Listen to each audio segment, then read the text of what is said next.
நம்ம கூடிக்கை ஆரம்பிச்சிடலாம். கிறிஸ்து இயேசுவுக்குள் மிகவும் பிரியமாக அழைக்கப்பட்ட அன்புக்குரிய சகோதர சகோதரிகளே, உங்கள் யாவருக்கும் நம்முடைய பிதாவாகிய தேவனாலும் நம்முடைய கர்த்தராகிய இயேசு கிறிஸ்துவினாலும் கிருபையும் சமாதானமும் நம் அனைவருக்கும் உண்டாவதாக. இந்த ஒரு கூடுகைக்கு ஆரம்பமாக நாம் அனைவரும் மேந்து நின்று ஒரு பாடலை பாடி தேவனுடைய நாமத்தை மகிமைப்படுத்துவோம். பாடல் எண் 74 குயவனே குயவன் என்ற பாடலை நாம் கொயர் டீமோடு சேர்ந்து பாடும்படியாக அன்போடு கேட்டுக்கொள்கிறோம்.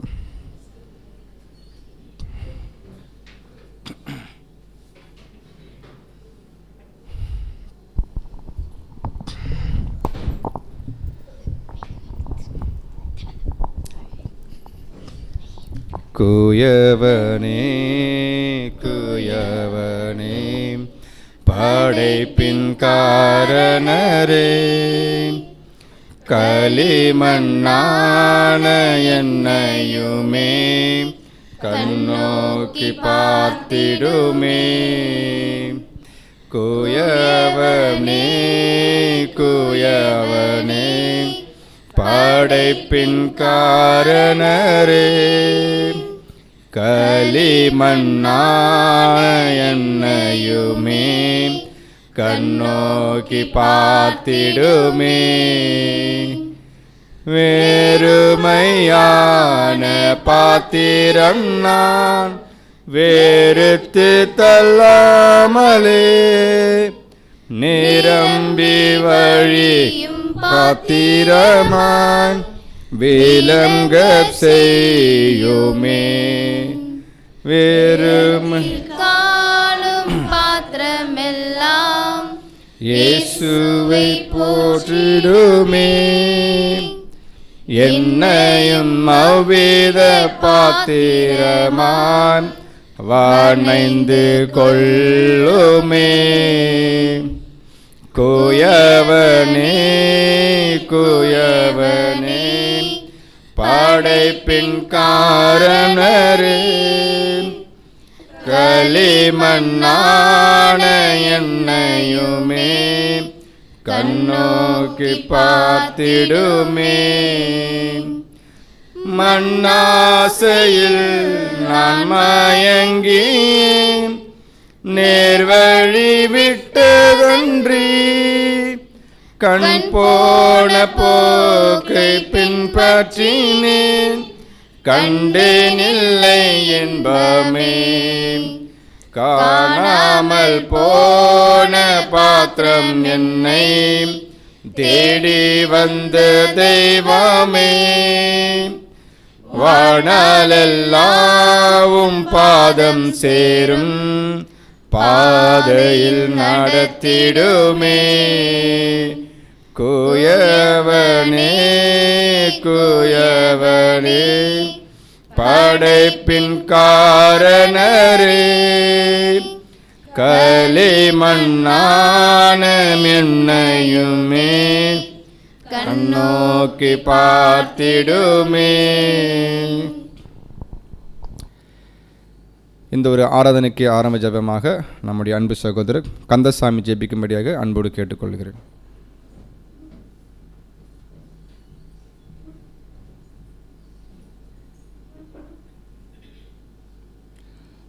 ஜெபம் செய்வோம். மகா உன்னதங்களில் வாசம் செய்கிறீர்கள் அன்பின் பரலோக பிதாவே, உமக்கு ஒருவருக்கே சுதிகான மகிமையாகவும் இயேசு நாமத்தில் எடுக்கிறோம். அப்போ தகப்பனே, ஆண்டவரே, இன்று ஞாயிறு ஆராதனையில் கூட எங்களுக்கு என்ன சத்திய வார்த்தை வைத்திருக்கிறீர்களோ அதை நாங்கள் ஒவ்வொரு சகோதர சகோதரிலும் கேட்டு நாங்கள் பலப்பட கிருபித்தாருங்களப்பா. இன்று கூட வர தடைப்பட்டிருக்கிற சகோதர சகோதரிக்காகவும் ஜெபிக்கிறோம் பிதாவே. மிற்பெரும் ரட்சகருமான இயேசு நாமத்தால் ஜெபிக்கிறோம் நல்ல பிதாவே.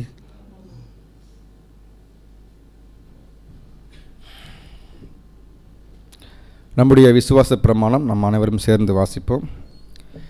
தாம் ஒருவராய் சாவாமையுள்ளவரும் ஒருவரும் சேரக்கூடாத ஒளியில் வாசம் பண்ணுகிறவரும் ஆதி அந்தமில்லாத ஏக சக்கராதிபதியுமான யெகோவா என்னும் நாமமுள்ள ஒன்றான மேதேவனை விசுவாசிக்கிறோம். அவருடைய ஒரே பேரான குமாரனும் நம்முடைய கர்த்தரும் இரட்சகருமான இயேசு கிறிஸ்துவையும் விசுவாசிக்கிறோம். இவர் அதர்சனமான தேவனுடைய தற்சுரூபமும் சர்வ சிருஷ்டிக்கு முந்தின பேருமானவர். தேவன் இவரை கொண்டும் இவருக்கென்றும் உலகெல்லாம் உண்டாக்கி இவரையே சர்வத்துக்கும் சுந்தரவாளியாகவும் நியமித்தார். எல்லாம் இவருக்குள் நிற்கிறது என்று விசுவாசிக்கிறோம். இவர் தேவகுமாரனாய் இருந்தும் தேவனுக்கு சமமாய் இருக்க எண்ணாமல் அக்கிரமங்களால் ஜீவனை இழந்த மனுஷ பேரில் மனதுருகி தம்மைத்தாமே வெறுமையாக்கி மனிதனாகி எல்லாரையும் மீட்கும் பொருளாக தம்முடைய ஜீவனையே கொடுத்து தேவனுக்கும் மனுஷருக்கும் சமானத்தை உண்டு பண்ணினாரா என்று விசுவாசிக்கிறோம். ஆதலால் தேவன் இவரை மரித்தோலிருந்து எழுப்பி தம்மை போல் குமாரனும் ஜீவனுடைக்க அருளை செய்து எல்லாவற்றுக்கும் மேலாக உயர்த்தி தம்முடைய வல்லமின் வலது பார்சத்தில் வீற்றிருக்க செய்தார் என்று விசுவாசிக்கிறோம். இவரே தேவனுக்கு மனுஷருக்கு மத்தியஸ்தராகவும் சபையாக சரீரத்திற்கு தலையாகவும் இருக்கிறார் என்று விசுவாசிக்கிறோம். இவர் பரலோகத்துக்கு ஏறி தாம் வாக்குத்தத்தம் பண்ணின உன்னதத்திலிருந்து வரும் பலனாகிய பரிசுத்த ஆவியை விசுவாசத்தில் அடங்கிய சபைக்கு அருளி தேவ சித்தத்தை அவர் வெளிப்படுத்தி பலியின் ஜீவியத்தில் அவர் நடத்தி வருகிறார் என்று விசுவாசிக்கிறோம். முதலாம் உயிர்த்தலடியும் தம்முடைய சபையாக சகல பரிசுத்தவான்களோடும் இப்பூமியை நீதியாய் நியாயம் திருத்து சகல துரைத்தனத்தையும் அதிகாரத்தையும் வல்லமையும் பரிகரித்து என்றும் அழியாத தம்முடைய நீதியுள்ள அரசாட்சி ஸ்தாபிப்பார் என்று விசுவாசிக்கிறோம். மரணமடைந்த மற்றவர்கள் கிறிஸ்துவின் அரசாட்சி காலத்தில் அவனவன் தன் வரிசையிலே உயிர்ப்பிக்கப்பட்டு அவர் தம்முடைய மரணத்தினால் நித்திய ஜீவனை வழிநடத்தப்பட்டு பூர்ணப்படுவார்கள். ஆனால் மனப்பூர்வமாய் சீர்திருந்தாதவர்கள் இரண்டாம் மரணத்தில் அழிக்கப்படுவார்கள் என்று விசுவாசிக்கிறோம். எல்லா சத்துருக்களையும் தமது பாதுபடியாக்கும் மட்டும் இவர் ஆளுகை செய்து கடைசி சத்துருவாகிய மரணத்தையும் பரிகரித்து எல்லாவற்றையும் முந்தின சீரு கொண்டு வந்து பிதாவே சகலத்திலும் சகலமாய் இருப்பதற்கு அவருக்கு ராஜ்யத்தை ஒப்புக் கொடுத்து அவருக்கு கீழ்ப்பட்டிருப்பார் என்று விசுவாசிக்கிறோம். ஆமென். நம் அனைவரும் உட்காருவோம்.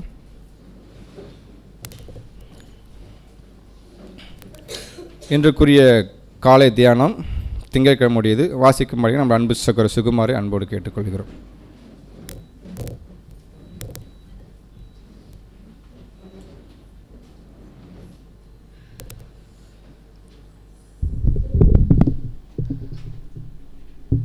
இன்றைக்குரிய காலை தியானம். கர்த்தரிடத்தில் ஒரு வாக்குறுதி. பரலோகத்தில் இருக்கிற எங்கள் பிதாவே, உம்முடைய நாமம் பரிசுத்தப்படுவதாக. உம்முடைய பிரமாணம் என் இருதயத்தை மென்மேலும் ஆட்கொண்டு உம்முடைய சித்தம் அழிவுக்குரிய என் மாம்சத்தில் நிறைவேற்றப்படுவதாக.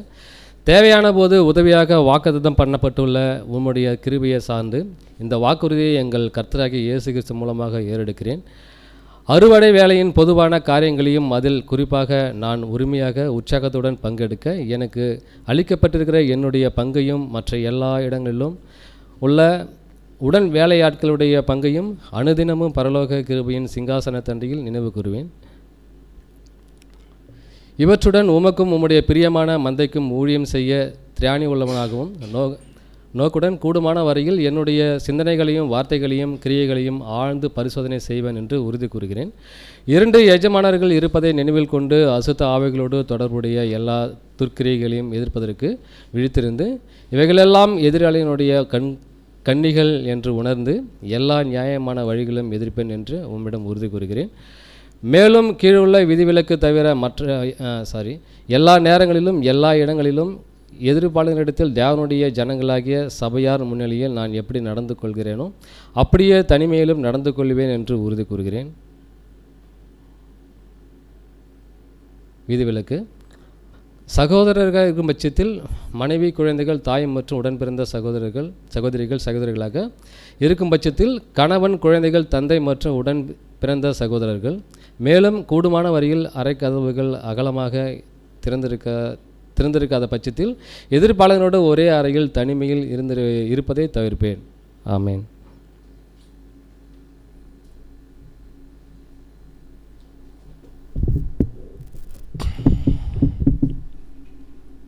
என்றுக்குரிய காலை பரலோகம் அண்ணா வாசிக்கும்படியாக நம்முடைய அன்பு சகோதரர் செல்வம் அவளை அன்போடு அழைக்கிறோம்.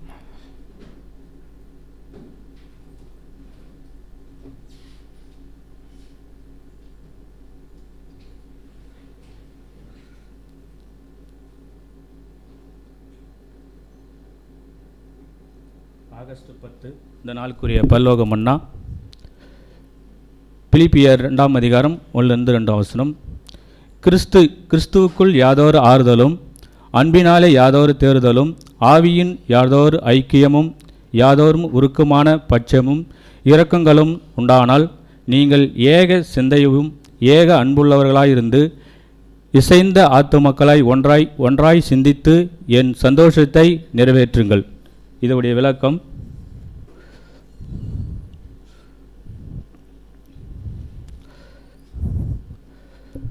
ஒருமனப்பாட்டிற்கும் சமாதானத்திற்கும் சகோதர அன்பிற்கும் இந்த வார்த்தைகள் எவ்வளவு உற்சாகத்தை தரக்கூடியதாக உள்ளது. இது எவ்வளவாக பொறுமையும் மனத்தாழ்மையும் உதவுதலையும் சகோதர ஆதரிப்பதிலும் நம்மை உற்சாகப்படுத்துகிறது. இவை யாவற்றிலும் தேவ ஆவி பெருகினா காணப்படுகிறது. மேலும் சரியான பாதையில் அழைத்து செல்லுகிறது.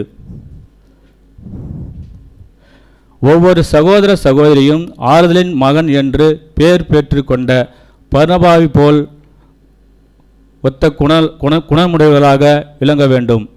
தேவனுக்கும் அவர் குமாரனுக்கும் பிரதிநிதியாக இருக்க நாம் சத்திய ஆவியிலே நாளுக்கு நாள் பெருகி ஒவ்வொருவரும் சீயோனுக்கு ஆறுதல் அளிக்க பிரயத்தனப்பட வேண்டும்.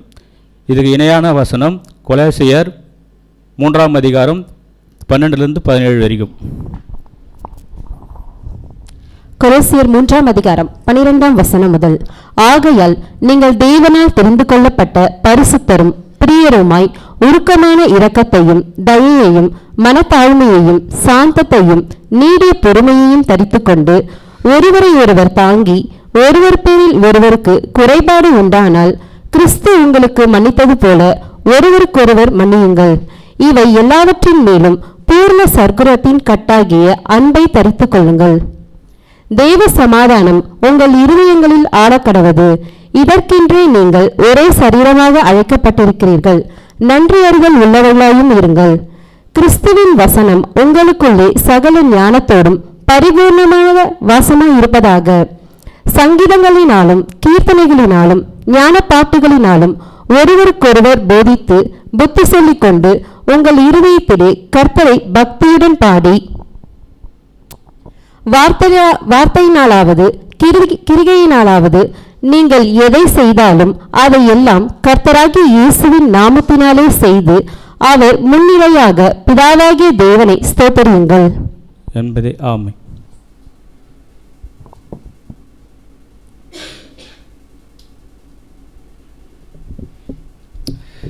நாளில் கூட தேவன் நமக்கு ஒரு காலை பரலோகம் பண்ண கொடுத்துருக்குறாங்க. அதற்கு நம்முடைய பிதாவாகிய தேவனுக்கு நாம் நன்றிகளையும் துதிகளையும் எடுத்துக்கொள்வோம். இப்போ கூட நம்ம தேவனுடைய செய்திகளாக கடந்து போகலாம். பாடத்தினுடைய தலைப்பு ரோமர் 11ஆம் அதிகாரம் 9ஆம் வசனம் அப்படின்ற அந்த வசனத்தை மையப்படுத்தி இன்றைக்கி நம்ம ஒரு தேவனுடைய சத்திய பார்த்து கேட்க போகிறோம். ரோமர் 11ஆம் அதிகாரம் 9ஆம் வசனம். சத்திய பாடத்தை பகிர்ந்து கொள்ளும்படியாக நம்முடைய அன்பு சகோதரர் முரளித்தனுடைய அன்போடு அழைக்கிறோம். ரோமர் 11ஆம் அதிகாரம் 9ஆம் வசனம். அன்றியும் அவருடைய பந்தி அவர்களுக்கு சுருக்கம் கண்ணியும் இடவரில் காண கல்லும் பதிலுக்கு பதிலளிக்குமாக கடவது.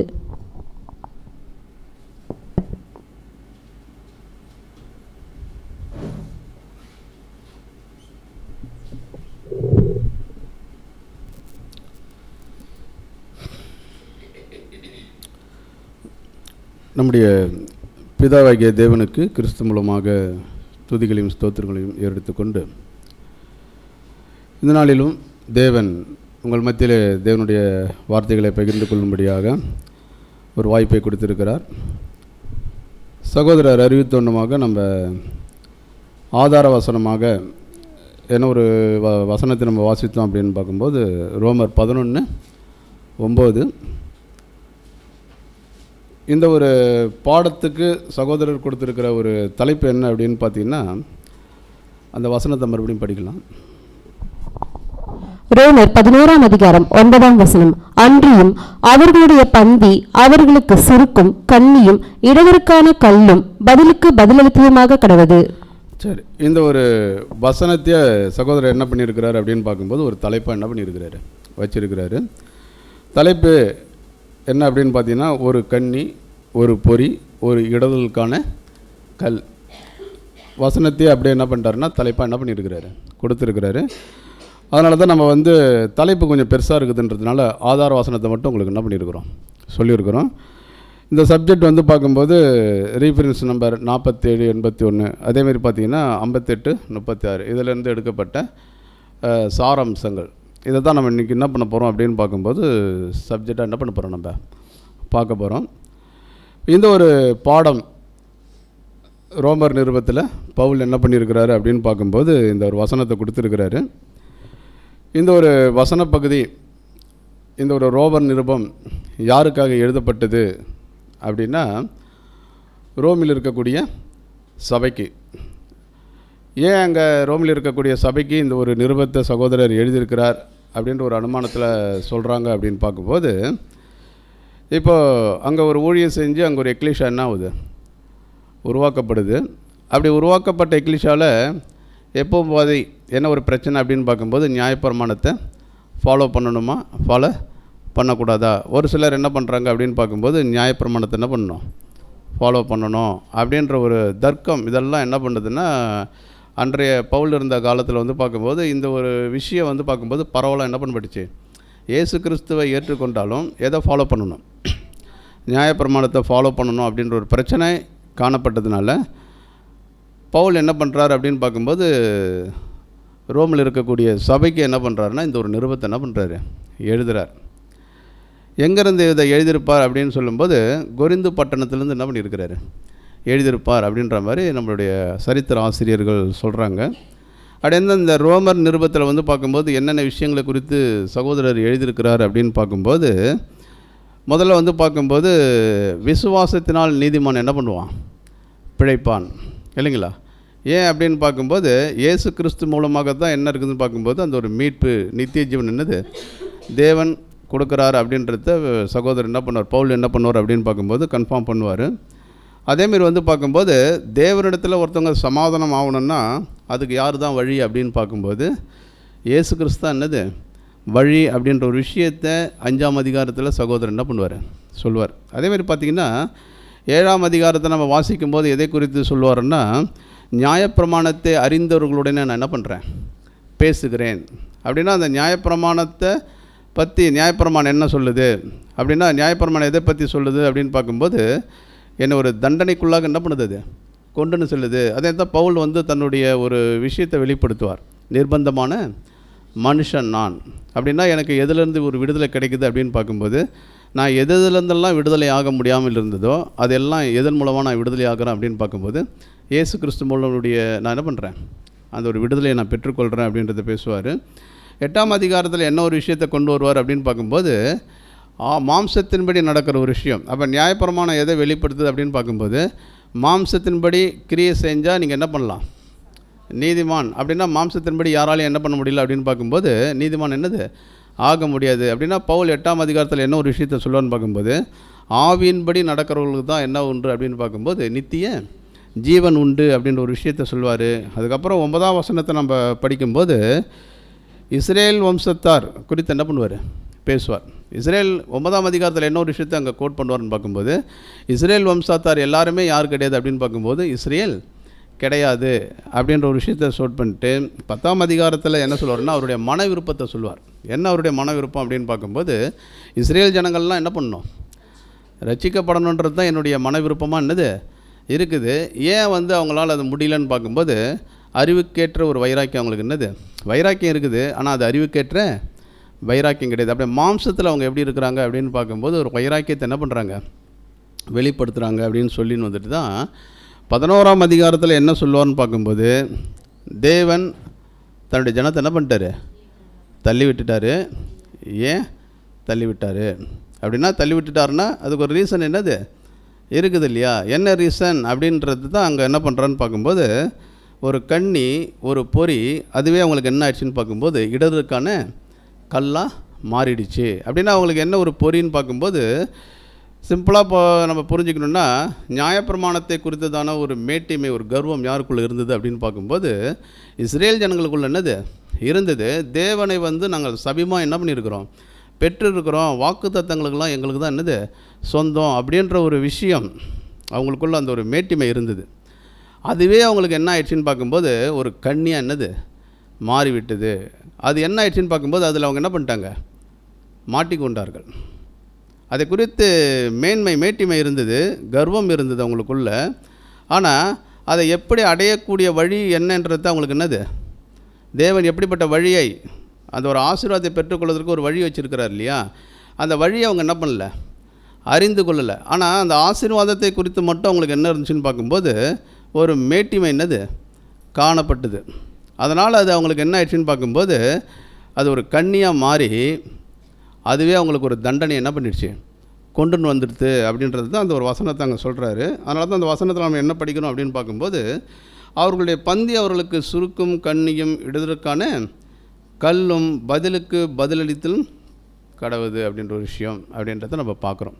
அப்படின்னா இந்த ஒரு சப்ஜெக்டை நம்ம எங்கேருந்து ஸ்டார்ட் பண்ண போகிறோம் அப்படின்னு பார்க்கும்போது 7ஆம் வசனம் படிக்கலாம் பாருங்கள். ரோமர் 11ஆம் அதிகாரம் 7ஆம் வசனம். அப்படியானால் என்ன? இஸ்ரவேலர் தேடுகிறதை அறியாமல் இருக்கிறார்கள், தெரிந்து கொள்ளப்பட்டவர்களோ அதை அடைந்திருக்கிறார்கள். மற்றவர்கள் இன்றைய தினம் வரைக்கும் கடினப்பட்டிருக்கிறார்கள். சரி, அப்படின்னா இஸ்ரேல் ஜனங்களுக்குள்ளே என்ன வந்துடுச்சு அப்படின்னு பார்க்கும்போது ஒரு கடின தன்மை வந்து விட்டது. அப்படின்னா அதனால தான் பவுல் சொல்கிறாரு தேவன் அவங்கள என்ன பண்ணிட்டாரு தள்ளி விட்டுட்டார் அப்படின்னா அப்படிலாம் கிடையாது. மறுபடியும் அவங்களுக்கு என்ன பண்ணியிருக்கிறாரு அப்படின்னு பார்க்கும்போது அவங்களுடைய மனக்கடினத்தை என்ன பண்ண போகிறாரு அவர் நீக்க போகிறாரு. அதை குறித்து எங்கே படிக்கிறோம் அப்படின்னு பார்க்கும்போது 25-26 படிக்கலாம் பாருங்கள். அதுலேயே 25ஆம் அதிகாரம் 26ஆம் வசனம். மேலும் சகோதரரே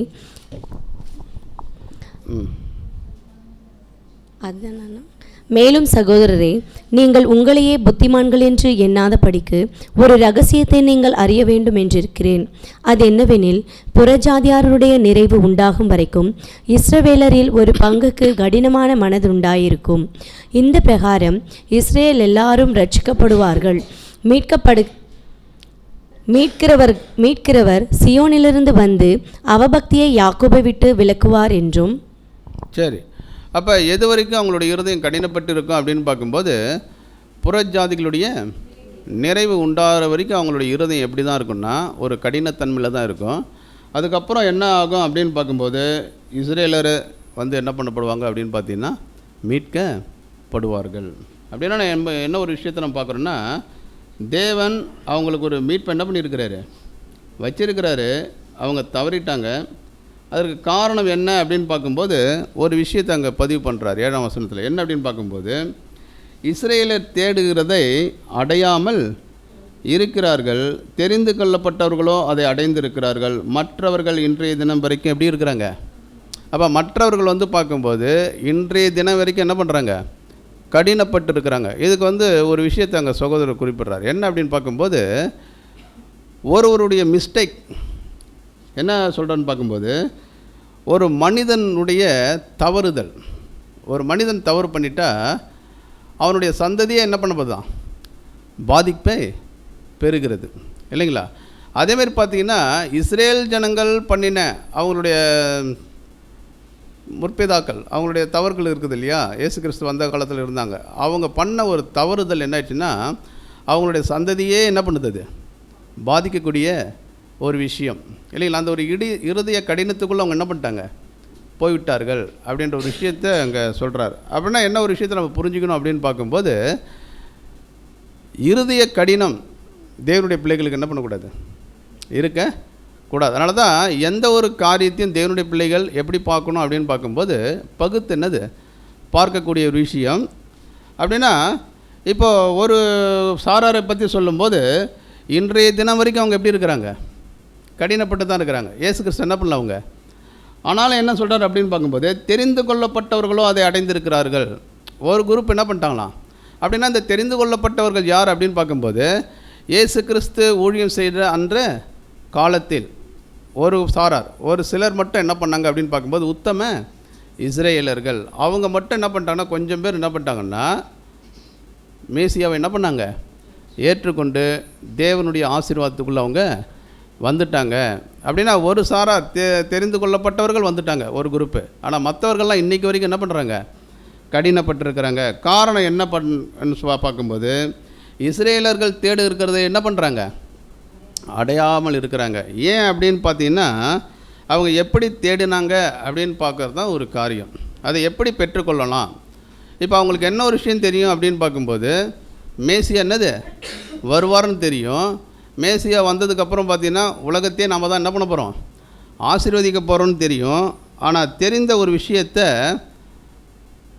எப்படி அதை தேடினாங்க, அதை எப்படி அடையணும்னு முயற்சி பண்ணாங்கன்னா கிரியின் மூலமாக என்னது அதை பெற்றுக்கொள்ளலாம் தங்களுடைய செயல்கள் மூலமாக அதை அடையலாம். அப்போ நியாயப்பிரமாணம் என்ன ஒரு விஷயத்த சொல்லுதுன்னா, நீங்கள் இதை செஞ்சீங்கன்னா உங்களுக்கு இந்த ஆசீர்வாதத்தை நான் என்ன பண்ணுவேன், கொடுப்பேன். அதனால் அவங்க என்ன ஒரு காரியத்துக்குள்ளே போயிட்டாங்கன்னா, எதையும் வந்து பார்க்கும்போது செஞ்சால் தேவன் என்ன பண்ணுவார் அப்படின்னா, வசனம் என்ன சொல்லுது, வேதம் விசுவாசத்தினால் என்னது நீதிமான் பிழைப்பான் இல்லைங்களா? அப்போ அவங்க என்ன ஒரு கேட்டகரியில் போயிட்டாங்கன்னா, விசுவாசத்தினால் அல்ல செயல்முறையினால் கிரியினால் என்ன பண்ணாங்கன்னா ஆசீர்வாதத்தை என்ன பண்ணாங்க தேட ஆரம்பித்ததுனால தான் அவங்களுக்கு என்ன கிடைச்சிது அப்படின்னு பார்க்கும்போது ஒரு தோல்வி என்னது கிடைச்சிது இல்லைங்களா? அப்போ இஸ்ரேல் ஜனங்கள் வந்து பார்க்கும்போது அந்த ஒரு காரியத்தில் என்ன பண்ணிட்டாங்க, அவங்க வந்துட்டாங்க. வந்ததுனால என்ன பண்ணிட்டாங்கன்னா அப்படியே என்ன பண்ணாங்கன்னா அவங்க அதை ஃபாலோ பண்ண ஆரம்பித்தார்கள். அப்படின்னா அவங்க தேடின விஷயத்தை ஏன் அவங்க வந்து அடையாமல் போனாருங்கள்ன்றதுக்கு ஒரு சில ரீசன் இங்கே வந்து சொல்லப்படுது. என்ன அப்படின்னு பார்த்தீங்கன்னா, இப்போ தேவன் வந்து பார்க்கும்போது அவர்களை ஏற்றுக்கொள்வதற்கு தயார் நிலையில் தான் என்ன பண்ணார் இருந்தார். ஆபிரகாமுடைய ஆசீர்வாதத்தை கொடுப்பதற்கு தேவன் தயார் நிலையில் தான் என்ன பண்ணார் இருந்தார், வாக்குத்தத்தம் பண்ணியிருந்தார்.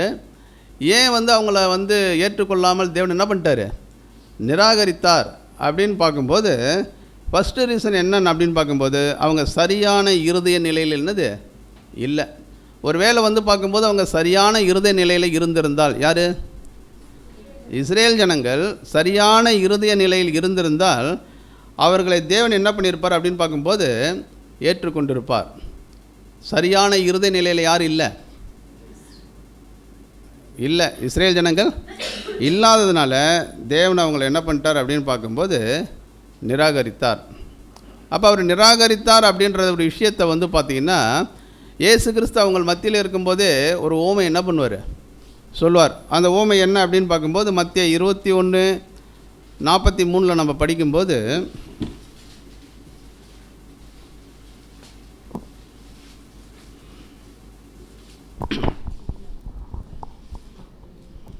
மத்தேயு 21ஆம் அதிகாரம் 43ஆம் வசனம்.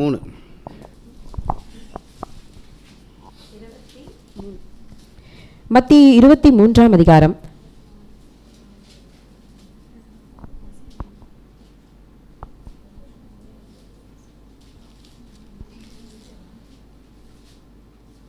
23 வரல, சாரி 21:43. மத்தேயு 21ஆம் அதிகாரம் 43ஆம் வசனம். ஆகையால் தேவனுடைய ராஜ்யம் உங்களிடத்திலிருந்து நீக்கப்பட்டு அதற்கேற்ற கனிகளை தருகிற ஜனங்களுக்கு கொடுக்கப்படும். சரி, அப்போ இயேசு கிறிஸ்து அவங்க மத்தியில் இருக்கும்போது என்ன ஒரு விஷயத்த சொல்கிறார் அப்படின்னு பார்க்கும்போது, அந்த ஒரு ஓமை எங்கேருந்து ஸ்டார்ட் ஆகும்னா 33வது வசனத்துலேருந்து என்னது ஸ்டார்ட் ஆகும். என்னென்னா, எஜமான் ஒருத்தர் இருக்கிறாரு, கனி காலம் சமீபித்த போது அந்த கனி என்னது வாங்கி கொண்டு வரும்போது யார் அனுப்புகிறார் அப்படின்னு பார்க்கும்போது தன்னுடைய ஊழியக்காரர்கள் என்ன பண்ணுவார் அனுப்புவார். அப்படின்னா ஊழியக்காரர்கள் அவங்க என்ன பண்ணுவாங்க அப்படின்னு பார்க்கும்போது கொன்று போட்டுருவாங்க. ரெண்டாவது ஒரு ஊழியக்காரர் என்ன பண்ணுவார் அனுப்புவார், அவங்களே என்ன பண்ணுவார் அப்படின்னா தேவன் அவங்ககிட்ட என்ன எதிர்பார்த்தாருன்னா கனி என்ன பண்ணார் எதிர்பார்த்தாரு. ஆனால் வந்து பார்க்கும்போது தேவனிடத்திலிருந்து நன்மையை மற்றும் ஆசீர்வாதத்தை மட்டும் அவங்க வாங்கி கொண்டு என்ன பண்ணாங்கன்னா தேவனுக்கு அவங்க என்ன பண்ணாங்கன்னு பார்க்கும்போது தங்களுடைய முதுகை என்ன பண்ணாங்க காட்டினார்கள். அப்படின்னா அவங்க தேவனிடத்தில் வந்து எதை மட்டும்தான் எதிர்பார்த்தாங்க அப்படின்னு பார்க்கும்போது நன்மையை மட்டும்தான் என்ன பண்ணாங்க எதிர்பார்த்தார்கள். தேவன் என்ன விரும்புகிறார், தேவனுடைய மன விருப்பம் என்ன அப்படின்றத அவங்க ஒருபோதும் என்ன பண்ணல பார்க்கல.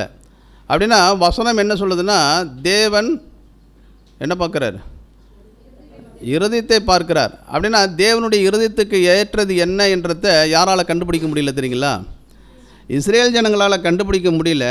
அதனால தான் என்ன பண்ணான்னு பார்க்கும்போது ஊழியக்காரர்களை அனுப்பும்போது அவர்கள் சொன்ன விஷயங்கள் அவங்களுக்கு எப்படி இருந்துச்சுன்னு பார்க்கும்போது ரொம்ப எப்படி இருந்துச்சு, இவங்களுடைய லைஃபுக்கும் அவங்க தீர்க்கதரிசிகள் சொன்ன காரியத்துக்கு எப்படி இருந்துச்சுன்னா ரொம்ப ஏற்றுக்கொள்கிறதுக்கு என்னது மனதில்லை. அதனால தான் நம்ம வந்து 8ஆம் வசனத்தில் 11:8 கூட எப்படி படிப்போம்னா கனநித்திரையின் ஆவி அவங்களுக்குள்ள என்னது காணாதபடிக்கு எதையும் என்னது கேட்காதபடிக்கு அவங்களுக்குள்ள என்ன ஒரு விஷயம் இருந்ததுன்னு பார்க்கும்போது கனநித்திரையின் ஆவி இல்லைங்களா? இந்த கனநித்திரையின் ஆவி அவங்களுக்குள்ளே இருந்ததுனால யார் எது சொன்னாலும் கேட்குறதுக்கு என்ன கிடையாது தெரியுங்களா அவங்களுக்கு.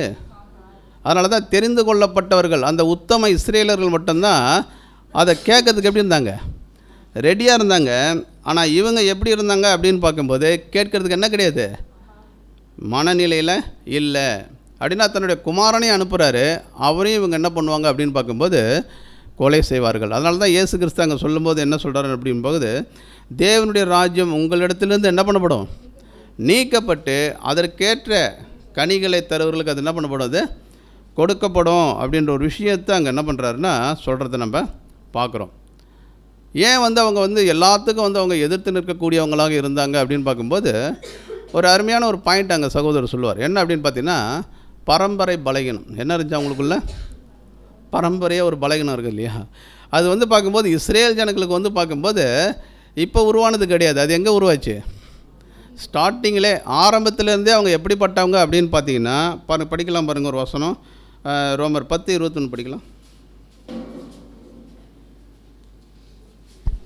ரோமர் 10:21 இஸ்ரவேலரை குறித்தோ கீழ்ப்படியாதவர்களும் எதிர்த்து பேசுகிறவர்களுமாய் இருக்கிற ஜனங்களிடத்திற்கு நாள் முழுவதும் என் கைகளை நீட்டினேன் என்று அவன் சொல்லியிருக்கிறான். பாருங்கள், இஸ்ரேலரை குறித்தோ அவங்க எப்படிப்பட்டவங்களாம், கீழ்ப்படியாதவர்கள். எல்லாத்துக்கும் அவங்க எப்படி இருப்பாங்க தெரியுங்களா, எதிர்த்து நிற்கக்கூடியவர்கள். அப்படிப்பட்ட ஜனங்களிடத்தில் நாள்தோறும் என் கைகளை நான் என்ன பண்ணினேன், நீட்டினேன். ஆனால் அவங்க என்ன பண்ணலன்னா உணர்வு இல்லை. உணர்வில்லாத ஜனங்களாக என்ன பண்ணிட்டாங்கன்னா அவங்க காணப்பட்டாங்க. ஏன் அப்படின்னு பார்க்கும்போது இயேசு கிறிஸ்து அவங்க இருந்த காலத்தில் அவங்கள பற்றி சொல்லும்போது என்ன சொல்கிறேன்னா, நீங்கள் உங்கள் பிதாவாகிய பிசாசினால் உண்டானவர்கள். ஏன் அப்படின்னு பார்க்கும்போது எப்போ பார்த்தாலும் என்ன பண்ணுறீங்க, எதிர்த்து நிற்கிறது இல்லைங்களா. எந்த ஒரு விஷயத்துக்கும் என்ன பண்ணுறதுன்னா கீழ்ப்படியணும்.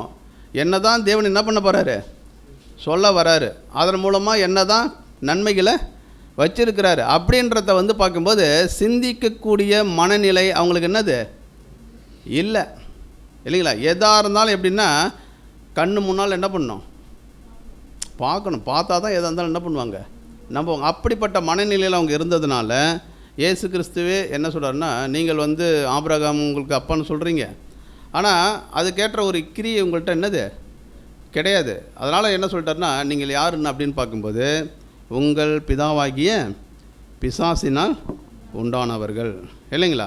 அப்போ என்ன ஒரு காரியத்தை நம்ம புரிகிறோம் அப்படின்னு பார்க்கும்போது இஸ்ரவேலர் ஏன் தேடுகிறத அடையாமல் போகிறாங்க அப்படின்னு பார்க்கும்போது சரியான ஒரு இறுதிய நிலையில் அவங்க என்ன பண்ணல, காணப்படலை. சரி, என்ன ஒரு விஷயம்னா இது பார்க்கும்போது யாருக்காக பார்த்துன்னு இருக்கிறோம், நமக்காகவா, இஸ்ரேல் ஜனங்களுக்காக என்னது பார்த்துன்னு இருக்கிறோம். ஓகேங்களா. சரி, நமக்காக அப்படின்னா நீங்கள் நமக்காக என்ன பண்ணலாம், எடுத்துக்கலாம். ஓகேங்களா. ஆனால் யாருக்கு தான், இஸ்ரேல் ஜனங்களை பற்றி நம்ம பார்த்துன்னு இருக்கிறோம். ஓகேங்களா. சரி, கவனிங்க. அடுத்தது பார்க்கும்போது இப்போ தேவனுடைய அந்த நியாயப்பிரமாணத்தின் மூலமாக நீதிமானாக்கப்படலாம் அப்படின்ற ஒரு விஷயம் இருக்குது இல்லையா. அதையாச்சும் அவங்க ஒழுங்காக செஞ்சாங்களா அப்படின்னு பார்த்தீங்கன்னா, இப்போ தேவனுடைய நியாயப்பிரமாணம் எப்படிப்பட்டதுன்னா பரிபூர்ணமானது இல்லைங்களா. அப்போ அதை ஃபாலோ பண்ணக்கூடிய காரியம் அவங்கள்ட்ட இருந்ததா அப்படின்னு பார்க்கும்போது அதன்படி அவங்களால என்ன பண்ண முடியல, நடக்க முடியல. ஏன் சரியாக அவங்களால நடக்க முடியல, நியாயப்பிரமாணத்தை கொடுத்தார் இல்லையா, நடப்பீங்களான்னு கேட்டார் இல்லையா, என்ன சொன்னாங்க, நடப்போன்னு சொன்னாங்க. ஆனால் அவங்களால என்ன பண்ண முடியல, நடக்க முடியல. ஏன் நடக்க முடியல, என்ன அப்படின்னா ஒரு சிலர்லாம் என்ன பண்ணியிருக்கிறாங்க, நடந்துருக்கிறாங்களே, நடந்து என்ன பண்ணியிருக்கிறாங்கன்னு பார்க்கும்போது அந்த ஆசீர்வாதத்தை என்ன பண்ணியிருக்கிறாங்க, பெற்றிருக்கிறாங்க. அந்த முற்பிதாக்கள் லிஸ்ட்டில் என்ன பண்ணியிருக்கிறாங்க, ஒரு சிலர்லாம் போயிருக்கிறாங்க இல்லையா. சரி, ஏன் இவங்களால் முடியல அப்படின்னு பார்க்கும்போது செய்த உடன்படிக்கைக்கு உண்மையாக அவங்களால என்ன பண்ண முடியல, இருக்க முடியல. அதனால தான் என்ன சொல்கிறேன்னா, சரியான அர்ப்பணிப்பு என்ன பண்ணல, இல்லை. சரியான அர்ப்பணிப்பு இருந்துச்சுன்னா நியாயப்பிரமாணத்தை உங்களால் என்ன பண்ண இருக்க முடியும், கடைப்பிடிச்சிருக்க முடியும். ஓரளவு என்ன பண்ணியிருக்க முடியும், கடைப்பிடிச்சிருக்க முடியும். ஏன் இவங்களால் அதை கடைப்பிடிக்க முடியல அப்படின்னு பார்க்கும்போது சரியான அர்ப்பணிப்பு இல்லை. அதனால் அவங்களால என்ன பண்ண முடியல அப்படின்னு பார்க்கும்போது அதை கடைப்பிடிக்க முடியல அப்படின்றத நம்ம பார்க்குறோம். சரி, இன்னொரு விஷயம் நம்ம என்ன ஒரு கொஸ்டின் வைக்கிறோம் அப்படின்னு பார்க்கும்போது, இப்போது இவங்க தான் இப்படி இருக்கிறாங்க இல்லையா, தேவன் உங்களுக்கு மறுபடியும் என்ன பண்ணியிருக்கலாம், சான்ஸ் கொடுத்தாரா? இல்லைங்களா? இவங்க தான் ஒரு மந்த நிலைமையில் இருக்கிறாங்க, கனநித்திரையின் ஆவியில் இருக்கிறாங்க, எல்லாத்துக்கும் எப்படி இருக்கிறாங்க? இவங்க எதிர்த்து நிற்கக்கூடியவங்களாக இருக்கிறாங்க, இல்லைங்களா? அப்படின்னா தேவன் வந்து இவங்களுக்கு மறுபடியும் ஒரு சான்ஸ் கொடுத்தாரா? கொடுத்தார், இல்லைங்களா? படிக்கலாம் பாருங்கள். தீர்க்கதரிசிகள் மூலமாக அவர்களுக்கு என்ன பண்ணப்பட்டது அப்படின்னு பார்க்கும்போது மறுபடியும் சுவிசேஷம் என்னது அறிவிக்கப்பட்டது. படிக்கலாம் பாருங்கள். அப்போஸ்தலர் 3ஆம் அதிகாரம் 24 படிக்கலாம்.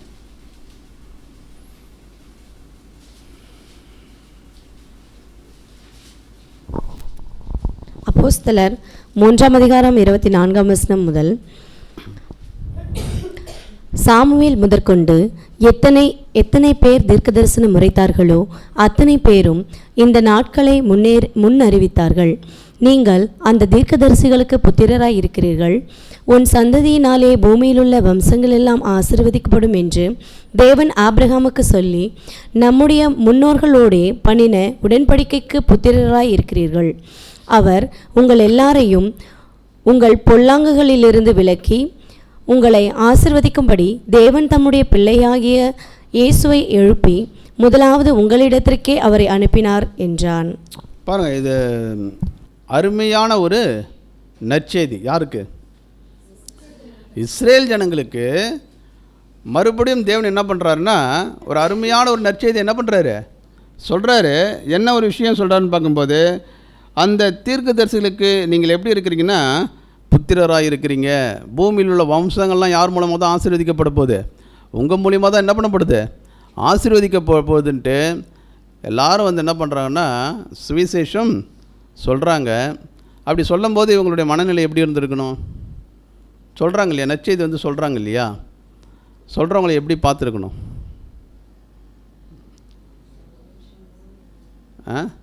என்னன்னா நற்செய்தி சொன்னவங்களை அதற்காக இவங்க சந்தோஷப்பட்டிருக்கணும், இல்லையா? சந்தோஷப்பட்டு என்ன பண்ணியிருக்கணும்? பாராட்டிக்கணும். பாருங்கள், நாங்கள் இப்படிப்பட்ட ஒரு நிலைமையில் இருக்கிறோம், ஆனால் எங்களை தேவன் என்ன பண்ணலன்னா எங்களுடைய அக்கிரமத்தெல்லாம் என்னது பார்க்காம, அவருக்கு விரோதமாக நாங்கள் செய்த என்னது தவறுகளெல்லாம் பார்க்காம தேவன் எங்களை மன்னித்து இப்படிப்பட்ட நற்செய்தியை மறுபடியும் எங்களுக்கு என்ன பண்ணியிருக்கிறாரு? தேவன் ஆபிரகாம் கொடுத்த ஆசீர்வாதத்தை மறுபடியும் எங்களுக்கு கொடுக்கறதுக்கு அவர் பிரியமாக இருக்கிறாரு எங்கள் மேலேன்ட்டு நற்செய்தி சொன்னவங்களை என்ன பண்ணியிருக்கணும் அப்படின்னு பார்க்கும்போது பாராட்டி இருக்கணும், அவங்கள ஏற்றுக்கொண்டு இருக்கணும், இல்லைங்களா? ஆனால் அவங்க அதை மாதிரி செஞ்சாங்களா அப்படின்னா அந்த மாதிரி என்ன பண்ணல, அவங்க செய்யலை. என்ன பண்ணாங்க? ஆமாம், கல்லே தூக்கிட்டாங்க அடிக்கிறதுக்கு, இல்லைங்களா? எப்படி நீங்கள் இந்த மாதிரிலாம் என்ன பண்ணலாம் சொல்லலாம், இல்லைங்களா? அப்போ என்ன ஒரு விஷயம் அப்படின்னு பார்க்கும்போது இவங்களுடைய இருதய நிலை அந்த அளவுக்கு எப்படி இருந்துச்சு தெரியுங்களா? கடினப்பட்டு காணப்பட்டது. புரியுதுங்களா? சரி, இப்போது இஸ்ரேல் ஜனங்கள் தேடுகிறதை அடையாமல் போனதுக்கு காரணம் என்னன்ற ஒரு ரீசனை நம்ம என்ன பண்ணுறோம், நம்ம பார்த்து கொண்டு வரோம். அடுத்ததாக தேவன் இவங்களுக்கு என்ன வந்து ஒரு இப்போ இயேசு கிறிஸ்துவ ஒரு வேளை வந்து இவங்க ஏற்றுக்கொள்ளணும் அப்படின்னா, இப்போ ஆபிரகாமுக்கு கொடுத்த அந்த ஒரு ஆசீர்வாதங்குது இல்லையா, பூமியில் உள்ள வம்சங்கள் எல்லாம் உன் மூலமாக என்ன பண்ணப்படும்? ஆசீர்வதிக்கப்படும். சரி, அந்த ஆசீர்வாதத்தை இவங்க பெற்றுக்கொள்ளணும்னா இவங்களுக்கு சில நிபந்தனைகளையும் தேவன் என்ன பண்ணியிருந்தார்? கொடுத்துருந்தார். அந்த நிபந்தனைகள் என்ன அப்படின்னு பார்க்கும்போது ஃபஸ்ட்டு நிபந்தனை என்ன அப்படின்னு பார்த்தீங்கன்னா, நியாயப்பிரமாணத்தை என்ன பண்ணிக்கிறாங்க அவங்க ஃபாலோ பண்ணணும். அந்த நியாயப்பிரமாணத்தை அவங்க ஃபாலோ பண்ணாங்கன்னா நித்திய ஜீவனை பெற்று ஆசீர்வதிக்கும் உரிமையை என்ன பண்ணுவாங்க? அவங்க பெறுவார்கள். தேவன் இவங்களுக்கு ஏற்படுத்தி வைத்த சில ஏற்பாடுகள் என்ன அப்படின்னு பார்க்கும்போது, முதல்ல வந்து பார்க்கும்போது இயேசு கிறிஸ்துவை தங்கள் சொந்த ரட்சகராக இவங்க என்ன பண்ணணும்?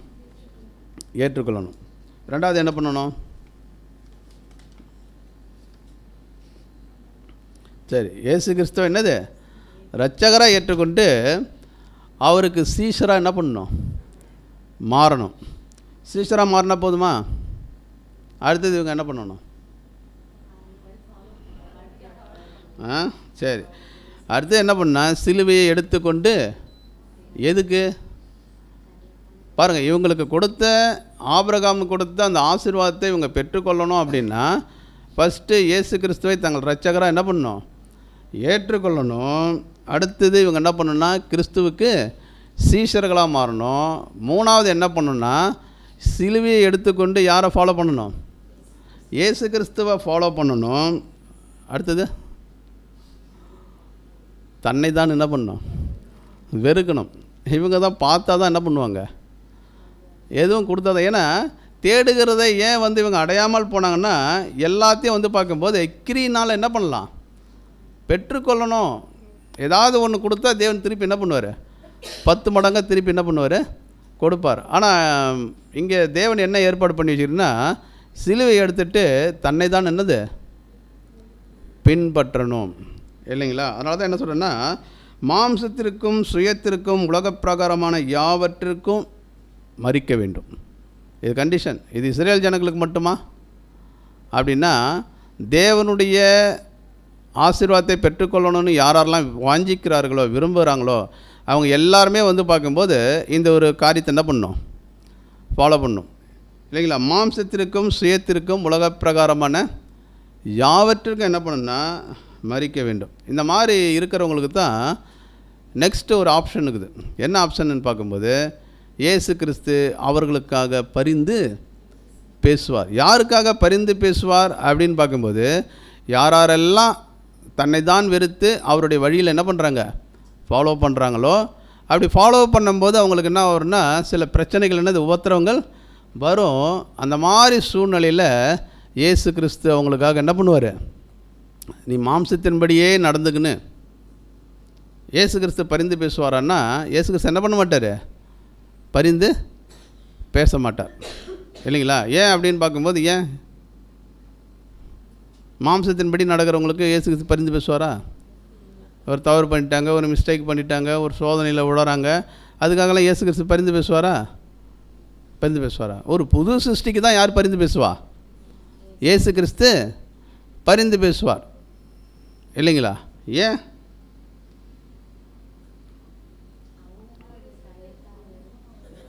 ஆமாம் இல்லைங்களா.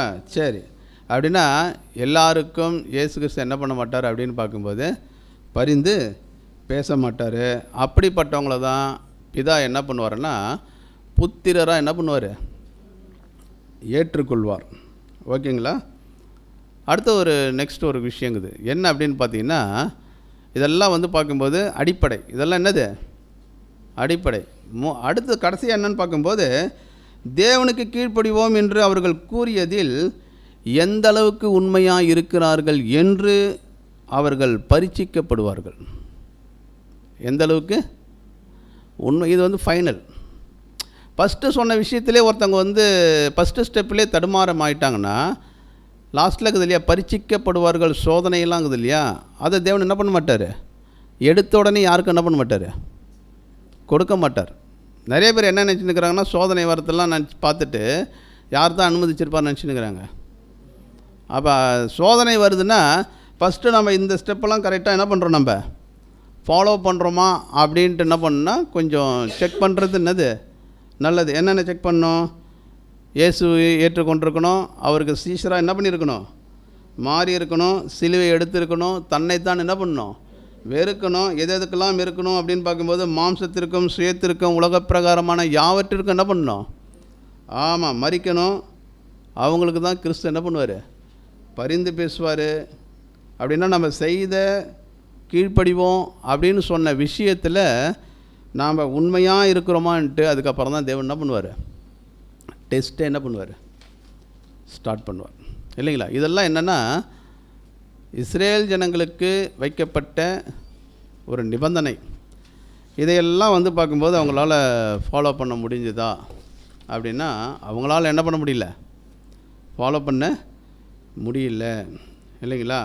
அப்படின்னா இந்த மாதிரி ஒரு அழைப்பு வந்துச்சு யாருக்கு, இப்படிலாம் இருக்குது இல்லைங்களா. நீங்கள் என்ன பண்ணுங்க, ஆபிரகாமுடைய சந்ததி, நீங்கள் என்ன பண்ணுங்கன்னா உங்களுக்கு அந்த அழைப்பு வந்திருக்குது, அதனால் நீங்கள் மனம் திரும்புங்கள் அப்படின்ற ஒரு அழைப்பு யாருக்கு வந்துச்சுன்னா, இஸ்ரேல் ஜனங்களுக்கு வந்தது.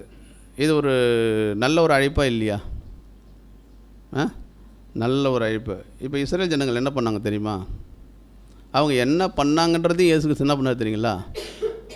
இந்த மாதிரி ஒரு அழைப்பு வரும், வந்தாலும் நீங்கள் என்ன பண்ணுவீங்க அப்படின்னு பார்த்தீங்கன்னா, ஏற்றுக்கொள்ள மனசில் இருக்க மாட்டேங்க. ஆனால் நல்ல விஷயன்ட்டு என்ன பண்ணுவோம், இவங்களுக்கு தெரிஞ்சாலும் இவங்க என்ன பண்ணுவாங்கன்னா சாக்கு போக்கு சொல்ல தொடங்குவார்கள். என்ன சொன்னாங்களா அவங்க? சாக்கு போக்கு சொன்னாங்களாம் இல்லைங்களா? பாருங்கள், லூக்கா 14:18 படிக்கலாம்.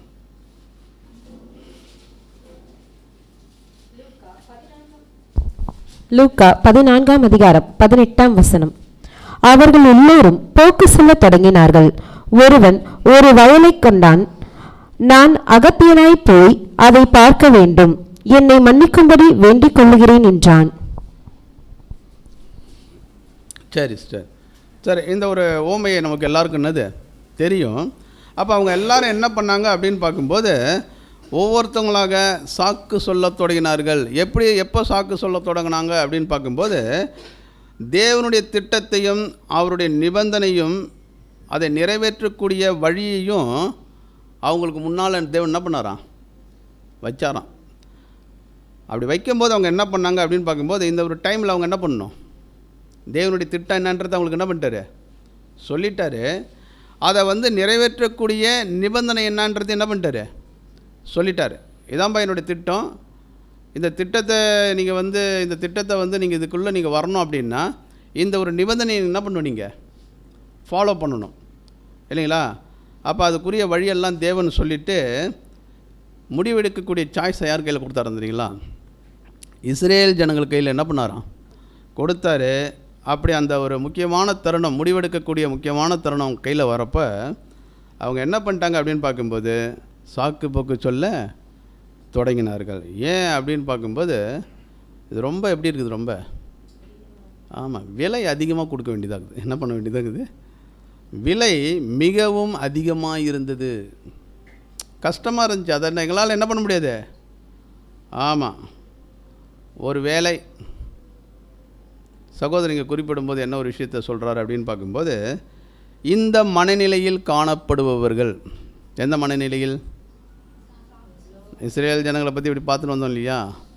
ஒரு வேளை இந்த மனநிலையில் யாராவது காணப்படுவார்கள் அப்படின்னா வெளிப்படையாக அறிக்கை பண்ணின பிரகாரம் அவர்கள் வாழாதவர்கள். அவங்க யார்? அவங்க ஒரு மாதிரி நீங்கள் இஸ்ரேல் ஜனங்கள் இப்படிலாம் என்ன பண்ணுறாங்க, அவங்க சாக்கு போக்கு சொல்லிட்டாங்களே, இப்படிலாம் ஒரு அழைப்பு வந்தப்போ அவங்க என்ன பண்ணிட்டாங்க, அதை நிராகரிச்சிட்டாங்களே அப்படின்ட்டு நீங்கள் என்ன பண்ணுறீங்கன்னா அவங்கள பார்த்து நீங்கள் ஏதாவது சொல்ல விரும்புகிறீங்களா அப்படின்னா, சகோதரர், இந்த மனநிலையில் யார் யார் இருக்கிறாங்களோ அவங்க எல்லாம் பார்க்கும்போது வெளிப்படையாக அறிக்கை பண்ணி அதன்படி என்ன பண்ணுறாங்க, அவங்க வாழாதவர்கள் இல்லைங்களா?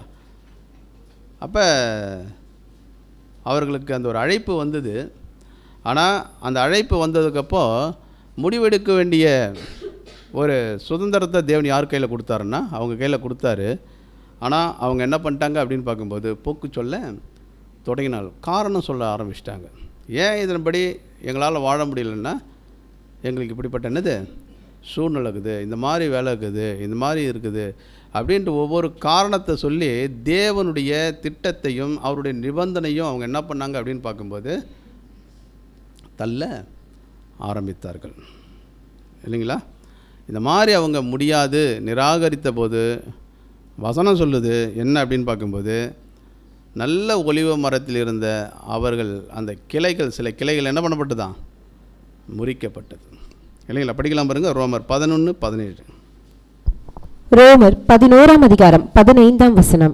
அவர்களை தள்ளி விடுதல் உலகத்தை ஒப்புரவுதலாய் இருக்க அவர்களை அங்கீகரித்துக் கொள்ளுதல் எண்ணமாயிராது, மரித்தோரிலிருந்து ஜீவன் உண்டானது போல் இருக்கும் அல்லவா? ரோமர் 11:17. ரோமர் 11:17. சில கிளைகள் முறித்து போடப்பட்டிருக்க காட்டொலிவ மரமாகிய நீ அவைகள் இருந்த இடத்தில் ஒட்ட வைக்கப்பட்டு ஒலிவ மரத்தின் வேருக்கும் சாரத்துக்கும் உடன் பங்காளியுமாய் இருந்தாயானால். சரி, இப்போ என்னென்னா அந்த ஒலிவ மரத்திலிருந்து சில கிளைகள் என்ன பண்ணப்பட்டுச்சான்? ஆமாம், அதுக்கப்புறம் தான் இந்த ஒரு அழைப்பு யாருக்கு வந்துச்சு அப்படின்னு பார்க்கும்போது புற ஜாதிகளுக்கு என்ன ஆச்சு வந்தது அப்படின்றத நம்ம பார்க்குறோம். சரி, என்ன ஒரு விஷயம் அப்படின்னு பார்க்கும்போது கிறிஸ்துவுக்கு முன் வரைக்கும், கிறிஸ்துவுக்கு முன் வரைக்கும் பார்க்கும்போது ஆவிக்குரிய ஆசீர்வாதங்கள் இருந்துச்சா? இல்லை. ஆனால் ஆபிரகாமுக்கு கொடுக்கப்பட்ட அந்த ஒரு ஆசீர்வாதம் இல்லைங்களா, கிறிஸ்துவுக்கு அப்புறம் தான் வந்து பார்க்கும்போது அந்த ஆவிக்குரிய ஆசீர்வாதங்கள் என்ன ஆகுது, ஸ்டார்ட் ஆகுது. ஆனால் வந்து பார்க்கும்போது அதை குறித்ததான ஒரு வெளிப்பாட்டை யாருக்கு தேவன் கொடுத்தார் அப்படின்னு பார்க்கும்போது அதை பெற்றுக்கொள்வதற்கு இஸ்ரேல் ஜனங்களுக்கு என்ன பண்ணார், கொடுத்தாரு. ஆனால் அவங்க என்ன பண்ணிட்டாங்க அப்படின்னு பார்க்கும்போது அதை வந்து நிராகரிக்கக்கூடிய ஒரு விஷயம். ஏன் அப்படின்னு பார்த்தீங்கன்னா, இப்போ கிறிஸ்து வரும் வரையிலும் ஆவிக்குரிய சந்ததி குறித்ததான தம்முடைய திட்டத்தை புரிந்து கொள்ளத்ததாக அதுக்கு முன்னாடி வரைக்கும் யூதர்களை தேவன் என்ன பண்ணலையா, வழி நடத்தலை. அதுக்கு பிறகு கிறிஸ்து வந்ததுக்கப்புறம் தான் அந்த ஆசீர்வாதத்தை குறித்து என்ன பண்ணுறாரு, அவர் சொல்ல ஆரம்பிக்கிறார். அப்போ இந்த ஒரு விஷயம் வந்து பார்க்கும்போது இப்போ அவங்களுக்கு தெரியாமல் என்னது போயிட்டுது. தெரிஞ்சும் அதை என்ன பண்ணிட்டாங்க அப்படின்னு பார்க்கும்போது மிஸ் பண்ணிட்டாங்க. அவங்க என்ன நினச்சிட்டாங்க அப்படின்னு பார்க்கும்போது இங்கே சகோதரர் ஒரு பாயிண்ட் குறிப்பிட்றார். என்ன அப்படின்னா, எல்லாவற்றையும் ஆபிரகாமுக்கு தேவன் என்ன பண்ணிட்டாரு, வாக்குத்தத்தம் பண்ணிட்டாரு. அதனால் அந்த ஒரு ஆசீர்வாதம் எங்களுக்கு என்ன பண்ணோம், கிடைச்சிடும் அப்படின்னு அவங்க நினச்சாங்க. அதனால தான் என்ன இங்கே விஷயம் சொல்கிறேன்னா, தேவன் ஒன்றும் இல்லாததற்கு அந்த வாக்குத்தத்தத்தை பண்ணவில்லை. ஒன்றும் தேவன் ஆபிரகாமுக்கு ஒரு ஆசீர்வாதத்தை கொடுத்தார் இல்லையா, அந்த ஆசீர்வாதத்தை ஒன்றும் இல்லாததற்கு அந்த வாக்குத்தத்தத்தை என்ன பண்ணலையா அப்படின்னா என்ன, சிம்பிளாக எப்படி புரிஞ்சுக்கலான்னா, சும்மா இருந்து பெற்றுக்கொள்வதற்கு தேவன் என்ன பண்ணல, கொடுக்கலை. ஆபிரகாமுக்கு கொடுத்துருக்குறேன். ஆனால் அந்த ஆசீர்வாதம் யாருக்குன்னா தகுதியானவர்களுக்கு தான் அது என்னது கிடைக்கும். தகுதி இல்லாதவர்களுக்கு அது என்ன பண்ணாது, கிடைக்காது. அப்போ இஸ்ரேல் ஜனங்கள் என்ன நினச்சிக்கினாங்க அப்படின்னு பார்க்கும்போது, சும்மா இருந்தால் தேவன் என்ன பண்ண, ஏன்னா ஆபிரகாமுக்கு தான் என்ன பண்ணிட்டாரு, விசுவாசத்தெல்லாம் யார் காட்டிட்டா, ஆபிரகாம் காட்டிட்டார். எங்களுக்காக அவர் என்ன பண்ணிட்டாருன்னா வாழ்ந்துட்டார். அவருடைய சந்ததி தான் யார், நான். அப்படின்னா எனக்கு அது என்னது, ஏன்னா இன்றைக்கி ஒரு சிலர்கிட்டலாம் சுவிசேஷம் சொல்லும் போது என்ன சொல்லுவாங்கன்னா, கிறிஸ்துவுக்காக பாடுபடணும்னு சொன்னால் இயேசு கிறிஸ்து என்ன பண்ணிட்டாரு, பாடுபட்டுட்டார். நான் ஏன் பாடுபடணும் இல்லைங்களா? அப்படின்னா சும்மா இருந்துலாம் எதை பெற்றுக்கொள்ள முடியாது. ஆமாம், அதனால தான் சொல்கிறாரு, ஒன்றும் இல்லாததுக்கெல்லாம் அந்த ஆசீர்வாதத்தை தேவன் என்ன பண்ண மாட்டாராம், கொடுக்க மாட்டார் இல்லைங்களா? அப்படின்னா ஆபிரகாமின் உடன்படிக்கையை சுதந்திரமாவதற்கு இஸ்ரேலர்கள் பாத்திரவான்கள் அல்லாதது என்ன ஆயிடுச்சுன்னா நிரூபணம் ஆயிட்டுது அப்படின்றத நம்ம பார்க்குறோம். அதனால தான் அந்த ஒரு கிளைகள் என்ன பண்ணப்பட்டுச்சு அப்படின்னு பார்த்திங்கன்னா முறிக்கப்பட்டுச்சு அப்படின்றத நம்ம பார்க்குறோம். சரி, இப்போ அதனால தான் இஸ்ரேல் ஜனங்கள் வந்து பார்க்கும்போது அந்த ஒரு ஆசீர்வாதத்தை அடையாமல் போனதுக்கு காரணம் என்ன பார்க்கும்போது, அதை வந்து அவங்க மாம்சத்தின்படி என்ன பண்ணாங்க, மாம்சத்தின் கிரியின்படி அதை தேடுறதுனால அதை அவங்களால என்ன பண்ண முடியல அப்படின்னு பார்க்கும்போது அடையாமல் போயிட்டுது. அதுக்கு காரணம், ரீசன் என்ன அப்படின்னு பார்த்தீங்கன்னா, மறுபடியும் படிக்கலாம் பாருங்கள், ரோமர் 11:9. ரோமர் 11:9. அன்றியும் அவர்களுடைய பந்தி அவர்களுக்கு சுருக்கும் கண்ணியும் இடர்களுக்கான கல்லும் பதிலுக்கு பதிலளித்துமாக கடவது. சரி, இப்போ என்ன ஒரு விஷயம்னு பார்க்கும்போது அவர்களுடைய பந்தி அவங்களுக்கு எப்படி ஆயிடுச்சு, அவங்களுக்கு சுருக்கும் கண்ணியும் இடருக்கான கல்லாயிடுச்சு. அப்படின்னா அவங்க என்ன நினச்சுன்னு பார்க்கும்போது, ஆபிரகாமுக்கு தேவன் என்ன பண்ணிட்டாரு, வாக்குத்தத்தம் பண்ணிட்டாரு. அதை கட்டாயம் தேவன் என்ன பண்ணுவார்னா, ஆபிரகாமனுடைய சந்ததி ஆகிய எங்களுக்கு தேவன் என்ன பண்ணுவார், கொடுப்பார்னு எதிர்பார்த்தாங்க. அது அவங்களுக்கு என்ன பண்ணலாம், அதுக்குரிய ஒரு நிபந்தனைகள்லாம் வந்தப்போ அதை என்ன பண்ணிட்டாங்க அப்படின்னு பார்த்தீங்கன்னா நிராகரித்து விட்டார்கள் இல்லைங்களா? அப்படின்னா அவர்களது பந்தி அதுதான் அவங்களுக்கு என்ன ஆச்சுன்னு பார்க்கும்போது சுருக்கு இல்லைங்களா? அதில் போய் என்ன பண்ணிட்டாங்க, அவங்க மாட்டிக்கொண்டார்கள். அப்படின்னா அவர்களுடைய பந்தி எது, பந்தினாலே என்னது, ஒரு டேபிள். அந்த டேபிளில் என்ன இருக்குது, டைனிங் டேபிள், விதவிதமாக உணவுகள் இருக்குது. அந்த உணவுகள் என்ன, உணவுனாலே என்னது, சத்தியம். அப்படின்னா இஸ்ரேல் ஜனங்களுக்கு முன்னாக அந்த ஒரு ஆசீர்வாதம் எப்படி இருந்துச்சுன்னா பரவினா தான் இருந்தது. அதனால தான் நம்ம ரோமரில் படிக்கிறோம், ரோமர் 9:4-5. ரோமர் 9:4, 5. அவர்கள் இஸ்ரவேலரே, புத்திர சுவிகாரமும் மகிமையும் உடன்படிக்கைகளும் நியாய பிரமாணங்களும் தேவ ஆராதனையும் வாக்குத்தத்தங்களும் அவர்களுடையவைகளே. பிதாக்கள் அவர்களுடையவர்களே, மாம்சத்தின்படி கிறிஸ்துவும் அவர்களில் பிறந்தாரே. இவர் என்றென்றைக்கும் ஸ்தோத்தரிக்கப்பட்ட சர்வத்துக்கும் மேலான தேவன். ஆமென். சரி, இதுதான் வந்து பார்க்கும்போது அந்த ஒரு வாக்குத்தத்தங்கள் இல்லைங்களா. ஆபிரகாம் எங்களுடைய தகப்பன். மோசையோடு யார் பேசினா?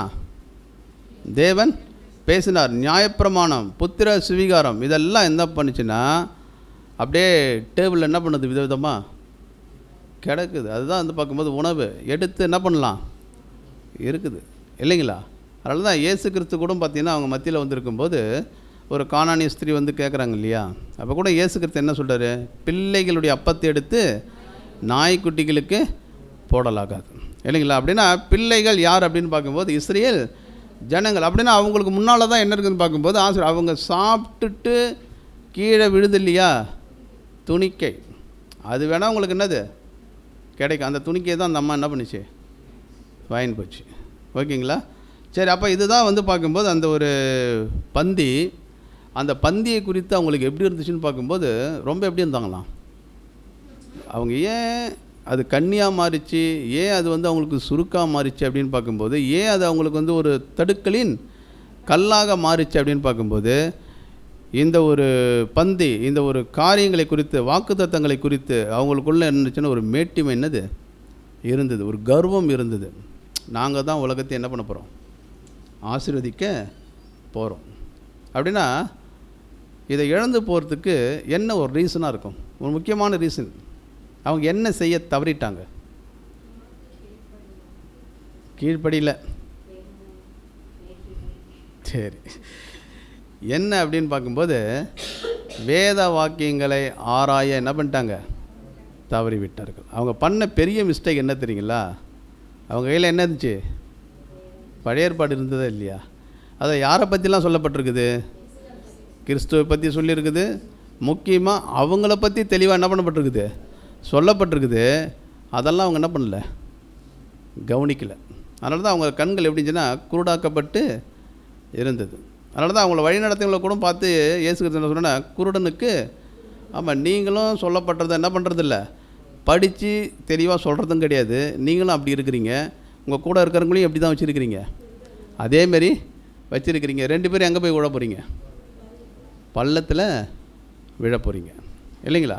அப்படின்னா அவங்க எதை பார்க்க மறந்துட்டாங்கன்னு பார்க்கும்போது, கிறிஸ்துவினுடைய பாடுகளை பற்றி என்ன பண்ணுற, மேசியா வரப்போகிறாரு.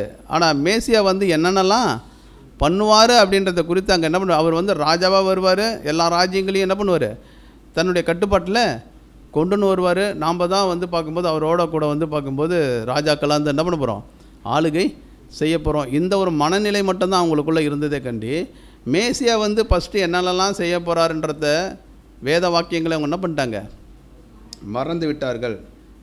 அதனால தான் அவங்க அந்த ஒரு வாக்கு தத்தங்களை என்ன பண்ணிட்டாங்கன்னா மறந்ததுனால தான் யாரை நிராகரித்தாங்க அப்படின்னு பார்க்கும்போது, யாரை நிராகரிச்சிட்டாங்க, மேசியாவே அவங்க என்ன பண்ணிட்டாங்க அப்படின்னு பார்க்கும்போது நிராகரித்து விட்டார்கள் இல்லைங்களா. அதேமாரி வந்து பார்க்கும்போது இன்னொரு விஷயத்தை அவங்க மறக்க ஆரம்பிச்சிட்டாங்க. இப்போ அவங்க இருக்கிறது பார்த்தீங்கன்னா யூத யுகத்தில் இருக்கிறாங்க. இப்போ யூத யுகம் முடிஞ்சு அடுத்த ஒரு யுகம் என்ன பண்ண போகுது, மேசியா வந்துட்டாருன்னா அடுத்த யுகம் என்ன பண்ண போகுது, ஸ்டார்ட் ஆக போகுது இல்லைங்களா. அப்போ அந்த ஒரு யுகத்தை பற்றி தானே அறிவு அவங்களுக்கு என்னது இல்லாமல் போயிட்டுது. அதனால தான் சொல்லும்போது சுவிசேஷம் முடிவு பெறும் காலத்தை சத்தியத்தின் மூலம் அறிந்து கொள்ள வேண்டும். அதை எப்போ அறிந்து கொள்ள வேண்டும், யூத யோகம் முடிந்து சுவிசேஷ யோகம் ஸ்டார்ட் ஆக போகுதுன்றத அவங்க ஃபஸ்ட்டு என்ன பண்ணியிருக்கணும், தெரிஞ்சிருக்கணும்.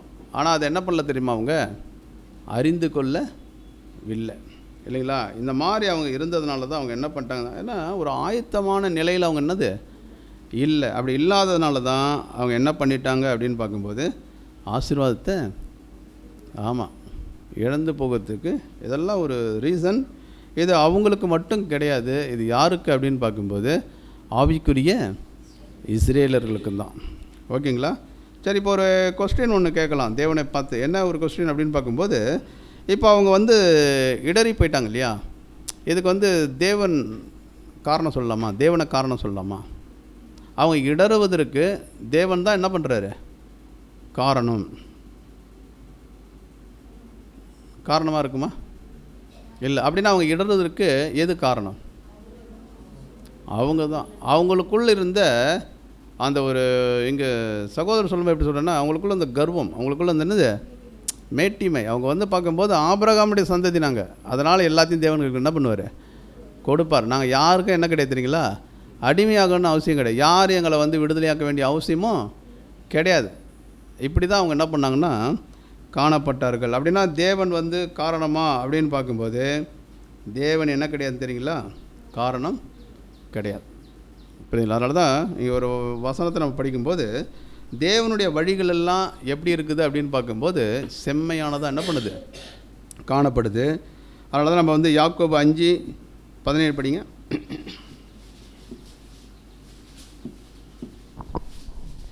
யாக்கோபு 5:17. எலியா என்பவன் நம்மைப் போல பாடுள்ள மனுஷனாய் இருந்தும் மழை பெய்யாதபடிக்கு கருத்தாய் ஜெபம் பண்ணினான். 17 சாரி 4:17 படிங்க.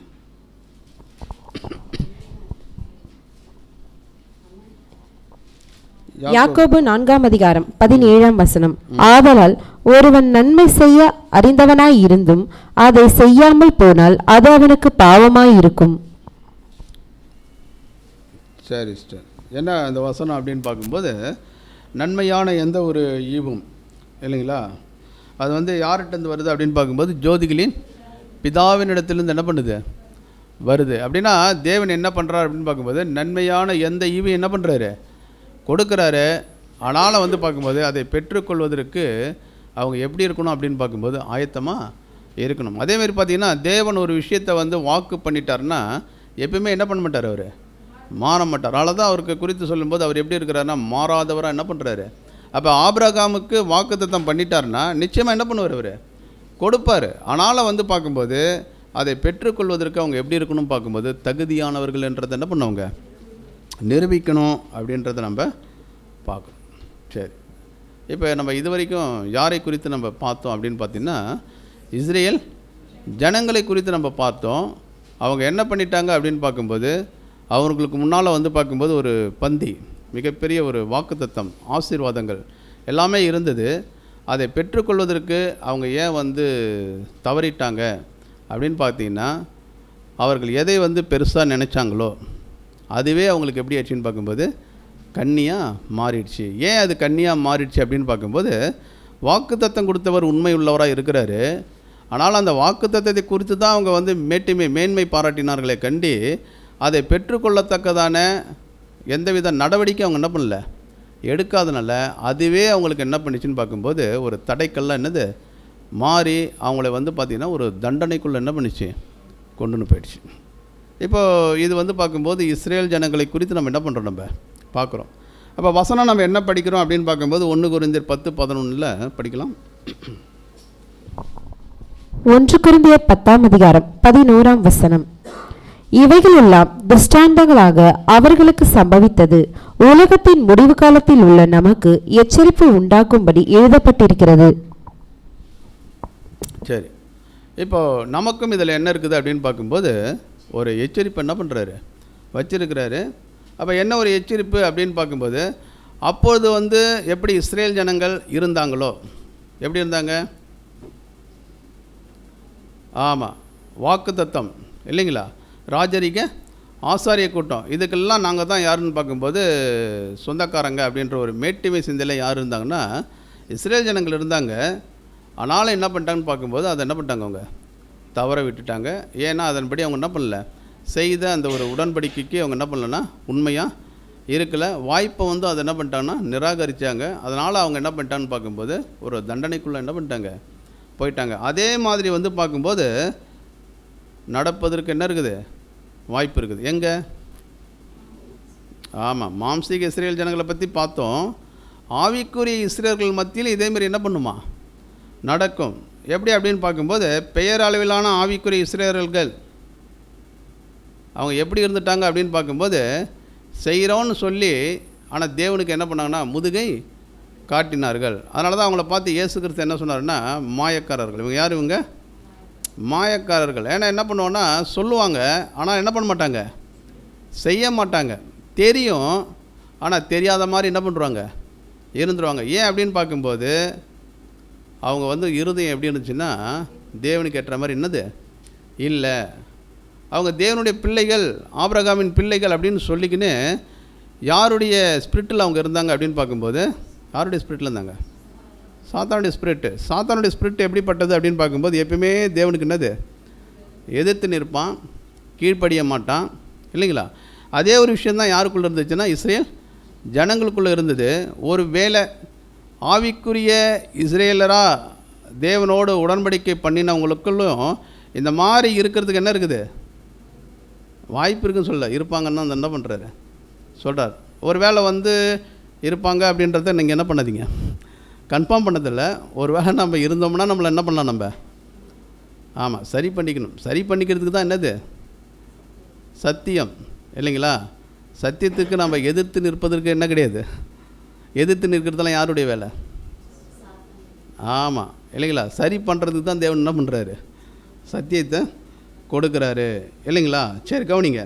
அப்போ இங்கேயும் என்ன இருக்கிறாங்க அப்படின்னு பார்க்கும்போது உண்மையான இஸ்ரேலர்களாக இருக்கும் அனைவருக்கும் முன்பாக என்ன ஒரு பந்தி இருக்குது அப்படின்னு பார்க்கும்போது அவங்களுக்குள்ளேயும் வாக்குத்தத்தம் இருந்துச்சு. நமக்கு முன்னாடி என்ன இருக்குது தெரியுங்களா, பந்தி, வாக்குத்தத்தங்கள், மகா மேன்மையும் அருமையுமான வாக்குத்தத்தங்கள். தெரியலையா? வாக்குத்தத்தங்கள் நமக்கு என்னது? அப்போ அதுதான் என்ன அப்படின்னு பார்க்கும்போது பந்தி. அது நமக்கு முன்னால் எப்படி இருக்குது தெரியுங்களா, பரவி என்னது இருக்குது. அப்படின்னா நம்மளை இப்போ சந்தோஷப்படுத்துது இல்லையா? எது பேசிக் கேட்கும்போது நம்மளை ரொம்ப சந்தோஷப்படுத்துச்சு. எது? சத்தியம். பந்தி ரொம்ப என்ன பண்ணுச்சு, இப்போ என்ன பண்ணுது, நம்மளை சத்தியம் நம்மளை என்ன பண்ணுது, சந்தோஷப்படுத்துது. ஆனாலும் இந்த சத்தியமே, இந்த ஒரு பந்தியே எப்படி இஸ்ரேல் ஜனங்களுக்கு வந்து ஒரு கண்ணியாக என்ன பண்ணிச்சு, மாறிச்சோ, அதேமாரி ஆவிக்குரிய இஸ்ரேலர்களுக்கும் உங்களை சந்தோஷப்படுத்திய இந்த பந்தி, இந்த சத்தியமே என்ன ஆகிடுன்னு பார்க்கும்போது என்ன ஆகிடுமா, கண்ணியாக மாறிடும், தடுக்கலின் கல்லாக மாறிடும், இல்லைங்களா? அவங்களுக்கு எப்படி மாறிச்சு அதேமாதிரி நமக்கு என்னது மாறுறதுக்கு வாய்ப்பு இருக்குது. ஏன் அப்படின்னு பார்த்தீங்கன்னா கேட்டவங்க கேட்டுட்டு என்ன பண்ணிட்டாங்க தெரியுங்களா, சாக்கு போக்கு சொல்ல ஆரம்பித்தாங்க. குணலட்சணத்தை காட்டணும், ஆனால் அதன்படி குணலட்சணத்தை எங்களால் என்ன பண்ண முடியாது, காட்ட முடியல. இப்போ நம்ம சத்தியத்தை கேட்குறோம், சத்தியத்தை இப்போ ஒரு உணவு சாப்பிட்றோன்னு வச்சுங்க, அது சாப்பிட்டு என்ன பண்ணணும், டைஜஷன், ஜீரணிக்கணும். அதுதான் அப்போ நம்மளுக்கு சத்தா உடம்புக்கு என்னது போகும், இல்லைங்களா? அப்படின்னா அந்த ஜீரணித்து அது வந்து சத்தா உடம்புக்கு போகிறது தான் என்ன தெரியுங்களா, என்ன ஒரு கேட்ட விஷயங்கள் புரிஞ்சிருக்குது, அதை வந்து அவங்க ஜீரணிச்சு இருக்கிறாங்க அப்படின்றத எப்படி வெளிப்படுத்துவாங்க தெரியுங்களா? ஆமாம், குணலட்சணத்தில் என்ன பண்ணுவாங்க, ஆமாம் வெளிப்படுத்துவாங்க. அண்ணன் இஸ்ரேல் ஜனங்கள் அதை தான் என்ன பண்ணல, காட்ட விட்டுட்டாங்க, இல்லைங்களா? அதனால தான் வசனம் சொல்லுது, இப்போ தேவனுடைய கிருபையை நாம் என்ன பண்ணியிருக்கிறோம், பெற்றிருக்கிறோம். அந்த ஒரு கிருபையை நீங்கள் எப்படி பெற்றுக்கொள்ளாதீங்க அப்படின்னு பார்க்கும்போது விருதாவாக என்னது பெற்றுக்கொள்ளாதீங்க. அப்படின்னா கிருபையை வந்து பார்த்தீங்கன்னா விருதாவாக பெறறதுனா என்ன,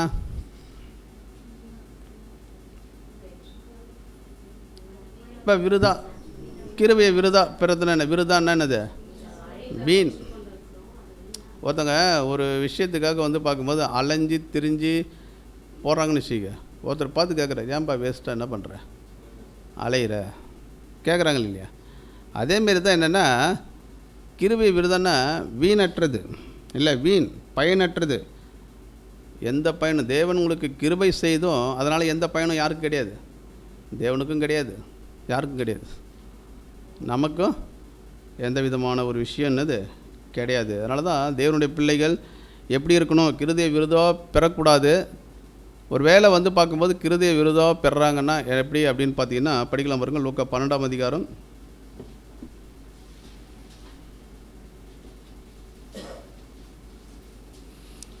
37 படிக்கலாம்.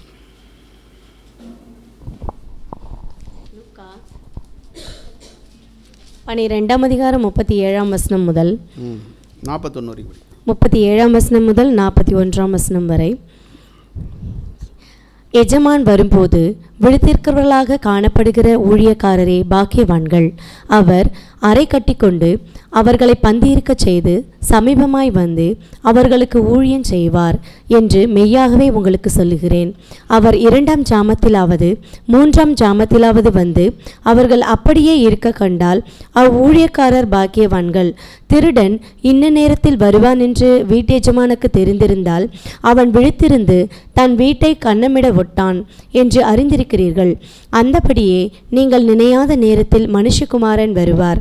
ஆகையால் நீங்களும் ஆயத்தமாயிருங்கள் என்றார். அப்பொழுது பேதுரு அவரை நோக்கி, ஆண்டவரே, இந்த ஓமையை எங்களுக்கு மாத்திரம் சொல்லுகிறீரோ எல்லாருக்கும் சொல்லுகிறீரோ என்று கேட்டான். சரி, இப்போ எஜமான் வரும்போது எப்படி இருக்கணும்? அவங்க விழிப்பாக இருக்கணும் இல்லைங்களா? அவர் எந்த ஜாமத்தில் வந்தாலும் ஒரு தேவனுடைய பிள்ளைகள் எப்படி இருக்கணும்னு பார்க்கும்போது, ஒரு வேலைக்காரர்கள் எப்படி இருக்குன்னா விழிப்பாக இருக்கணும். ஒரு வேலை விழிப்பாக இல்லை அப்படின்னு பார்க்கும்போது என்ன அர்த்தம்னு பார்க்கும்போது, கிருபை அவங்க என்ன பண்ணுறாங்க தெரியுங்களா? விருதாவாக பெறக்கூடிய ஒரு, அப்போ அதை பெற்றுக்கொண்டு தேவனிடத்திலிருந்து எல்லாத்தையும் வாங்கி கொண்டு அதுக்கேற்ற எந்த விதமான ஒரு ஸ்டெப்பும் என்ன பண்ணுறதில்ல. ஆமாம், வளர்ச்சிக்கு தேவன் எதிர்பார்க்குற குணலட்சண வளர்ச்சிக்கு எந்த விதமான ஸ்டெப்பும் என்னது எடுக்காதவர்கள். அவங்க தான் உண்மை இல்லாத என்னது ஊழியக்காரர்கள். அப்படின்னா உண்மை உள்ள ஊழியக்காரர்கள் எப்படி இருப்பாங்க அப்படின்னு பார்க்கும்போது எப்போயுமே எப்படி இருப்பாங்க தெரியுங்களா? விழிப்பாக இருக்கணும். விழிப்பாக இருக்கிறதுனா என்னது? இப்போ தேவன் வந்து நம்மளை பாராட்டணும் அப்படின்னா எப்படி நம்மளை பாராட்டுவார் இல்லைங்களா? பந்தி, அந்த பந்தி நமக்கு என்ன பண்ணணும் அப்படின்னு பார்த்தீங்கன்னா,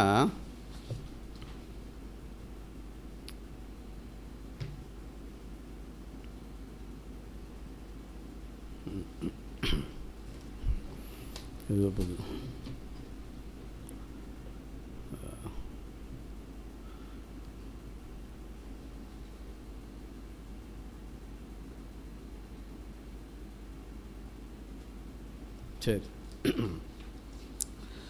கவனிங்க என்ன அப்படின்னு பார்க்கும்போது, சத்தியத்துக்கேற்ற இப்போ வாக்குத்தத்தங்கள் படிக்கிறோம், சத்தியத்தை கேட்குறோம் அப்படின்னா அதற்கேற்ற ஒரு குணலட்சணத்தில் என்ன இருக்கணும்? வளர்ச்சி இருக்கணும். இப்போ சங்கீதக்காரன் சொல்கிறார் இல்லையா, என்ன ஒரு விஷயத்தை சங்கீதக்காரன்ட்டு நம்ம பார்க்குறோம் அப்படின்னு பார்த்தீங்கன்னா, சங்கீதம் 19:14 கூட படிக்கிறோம். படிக்கலாம் பாருங்கள்.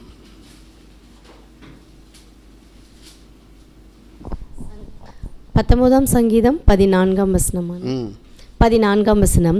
என் கண்மலையும் என் மீட்பருமாகிய கர்த்தாவே, என் வாயின் வார்த்தைகளும் என் இருதயத்தின் தியானமும் உமது சமூகத்தில் பிரதியாய் இருப்பதாக. பாருங்க, பிரதியாய் இருப்பதாக அப்படின்னா சத்தியத்தை கேட்டு சத்தியத்துக்கேற்ற ஒரு விசுவாசமான ஒரு காரியங்கள் தேவனுடைய வாயிலிருந்து என்ன பண்ணும்? தேவனுடைய பிள்ளைகளுடைய அவிசுவாசமான வார்த்தைகள். இப்போ விசுவாசத்தில் நம்ம நிற்கிறோம் அப்படின்னா அது பிள்ளைகளுடைய அவங்களுடைய வாயிலேருந்து எப்படிப்பட்ட வார்த்தைகள் மட்டும்தான் வரணும் தெரியுங்களா?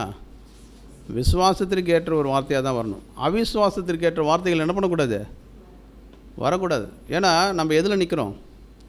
விசுவாசத்தில் நிற்கிறோம். அப்போ விசுவாசத்துக்கேற்ற ஒரு கிரியை என்ன பண்ணணும் அப்படின்னா, என் வாயின் வார்த்தைகள் என் இருதயத்தின் தியானம் தேவனுக்கு முன்னால் எப்படி இருக்கணும்னா பிரதி என்னது அப்படின்னா, நீ எதை விசுவாசிக்கிறியோ எதை உட்கொள்கிறியோ அதற்கேற்ற ஒரு விஷயம் உங்கள்கிட்ட இருந்து என்ன பண்ணணும்?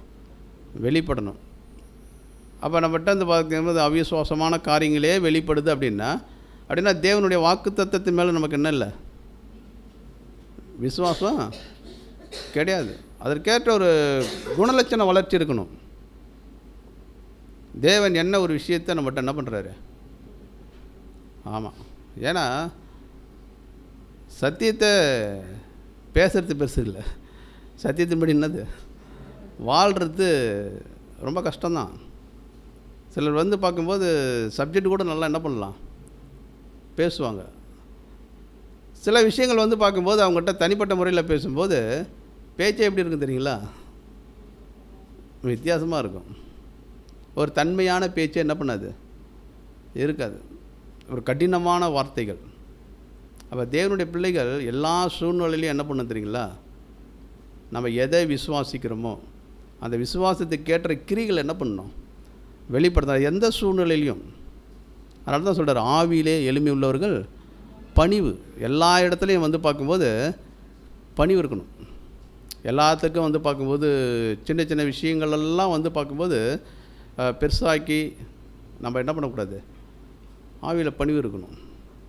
எல்லாவற்றையும் தேவன் நன்மைக்காக தான் என்ன பண்ணுறாரு, அனுமதிக்கிறார் அப்படின்றத நம்ம ஏற்றுக்கொள்கிற அந்த ஒரு மனப்பக்குவம் தேவனுடைய பிள்ளைகளுக்கு என்னது காணப்படணும் இல்லைங்களா? சரி, இப்போ என்ன அப்படின்னு பார்த்தீங்கன்னா, கிருபையை நம்ம என்ன பண்ணக்கூடாதுன்னு பார்க்கும்போது விருதாவாக என்னது பெறக்கூடாது. விருதுவாக பெறதுன்னா பயனற்ற ஒரு காரியம் இல்லைங்களா? சரி, இப்போ என்ன ஒரு விஷயம் அப்படின்னு பார்த்தீங்கன்னா, இந்த பந்திக்கு யார் அழைக்கப்படுறாங்க? எந்த பந்தி? சத்தியம்தான் என்னது பந்தி. தேவனுடைய அருமையும் மகா மேன்மையான வாக்கு தத்தங்கள். இந்த ஒரு பந்திக்கு யார் அழைக்கப்படுறாங்க? அங்கே யார் அழைக்கப்பட்டாங்க? இஸ்ரேல் ஜனங்கள். அப்போ இயேசு தெளிவாக சொல்கிறாரு, கொஞ்சம் கவனமாக கேளுங்க. பிள்ளைகளுடைய அப்பத்தை எடுத்து நாய்க்குட்டிகளுக்கு என்னது பிள்ளை என்ற ஸ்தானத்தில் யார் இருக்கிறாங்க அப்படின்னு பார்க்கும்போது இஸ்ரேல் ஜனங்கள் இருந்தாங்க. இப்போ பிள்ளை அப்படின்ற ஸ்தானத்தில் இப்போ யார் இருக்கிறோம் அப்படின்னா வசனம் சொல்லுது, அவங்களுக்கு தான் பந்தி, அவங்களுக்கு தான் அந்த மேஜையில் இருக்கக்கூடிய சாப்பிடக்கூடிய உரிமை யாருக்கு மட்டும்தான் இருக்குது அப்படின்னு பார்க்கும்போது பிள்ளைகளுக்கு மட்டும்தான் என்னது இருக்குது. மற்றவங்களுக்கு அந்த உரிமை என்னது கிடையாது. மற்றவங்களாம் வந்து பார்க்கும்போது எதை மட்டும்தான் சாப்பிட்றதுக்கு உரிமை இருக்குதுன்னா, அந்த மேஜிலேருந்து விழக்கூடிய துணிக்கை. புரியுது இல்லையா? அந்த மேஜிலேருந்து விழக்கூடிய அப்படின்னா நாம் எப்படி இருக்கிறோன்றது தான் என்னது முக்கியம். நம்ம வந்து பிள்ளைகளாக இருந்தால் மேஜிலேருந்து எடுத்து என்ன பண்ணலாம், சாப்பிடலாம்.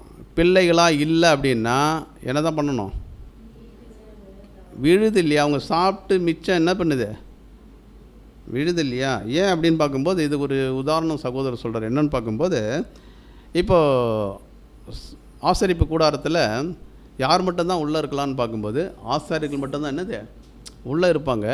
அப்போ அந்த ஆசாரியர்களுக்கு மட்டும்தான் எதை சாப்பிட உரிமை இருக்குதுன்னு பார்க்கும்போது அந்த சமூகத்து அப்பத்தை சாப்பிட்றதுக்கு உரிமை இருக்குது. வேறு யாருக்காவது உரிமை இருக்குதுன்னா யாரும் என்ன பண்ணக்கூடாது, தொடக்கூடாது. அப்படின்னா அந்த ஆசாரியர்கள் மட்டும்தான் அந்த சமூகத்து அப்பத்தை என்ன பண்ணணும், சாப்பிடணும். அப்படின்னா நமக்கு ஒரு பலிபீடம் உண்டு இல்லைங்களா?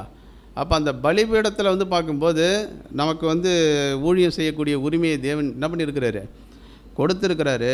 அப்படின்னா அந்த கூடாரத்துக்குள்ளே இருக்கக்கூடிய நாம் யார் தான், ஆசாரியர்கள். அப்போ அவங்க மட்டும்தான் எதை சாப்பிடணும், சாப்பிடணும். அவங்களுக்கு மட்டும்தான் அந்த பந்தி எப்படி இருக்கும் தெரியுங்களா, டேஸ்ட்டாக இருக்கும். அது அவங்க மட்டும்தான் உரிமையோடு எடுத்து என்ன பண்ண முடியும், சாப்பிட முடியும். மற்றவங்களுக்கு என்னது கிடையாது. அப்படின்னா இதை எப்படி நம்ம புரிஞ்சுக்கலாம்?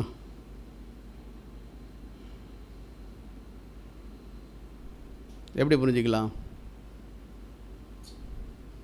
அவங்க மட்டும்தான் என்ன பண்ணலாம், அப்படின்னா மற்றவங்களாம் சாப்பிட்றதுக்கு உரிமை இல்லையா பிரதர் அப்படின்னா எங்கள் சகோதரர் சொல்கிறாரு, உரிமை என்னது இல்லை. ஏன் அப்படின்னு பார்க்கும்போது இப்போ சாப்பிட்றீங்க இல்லையா, சாப்பிட்டவங்க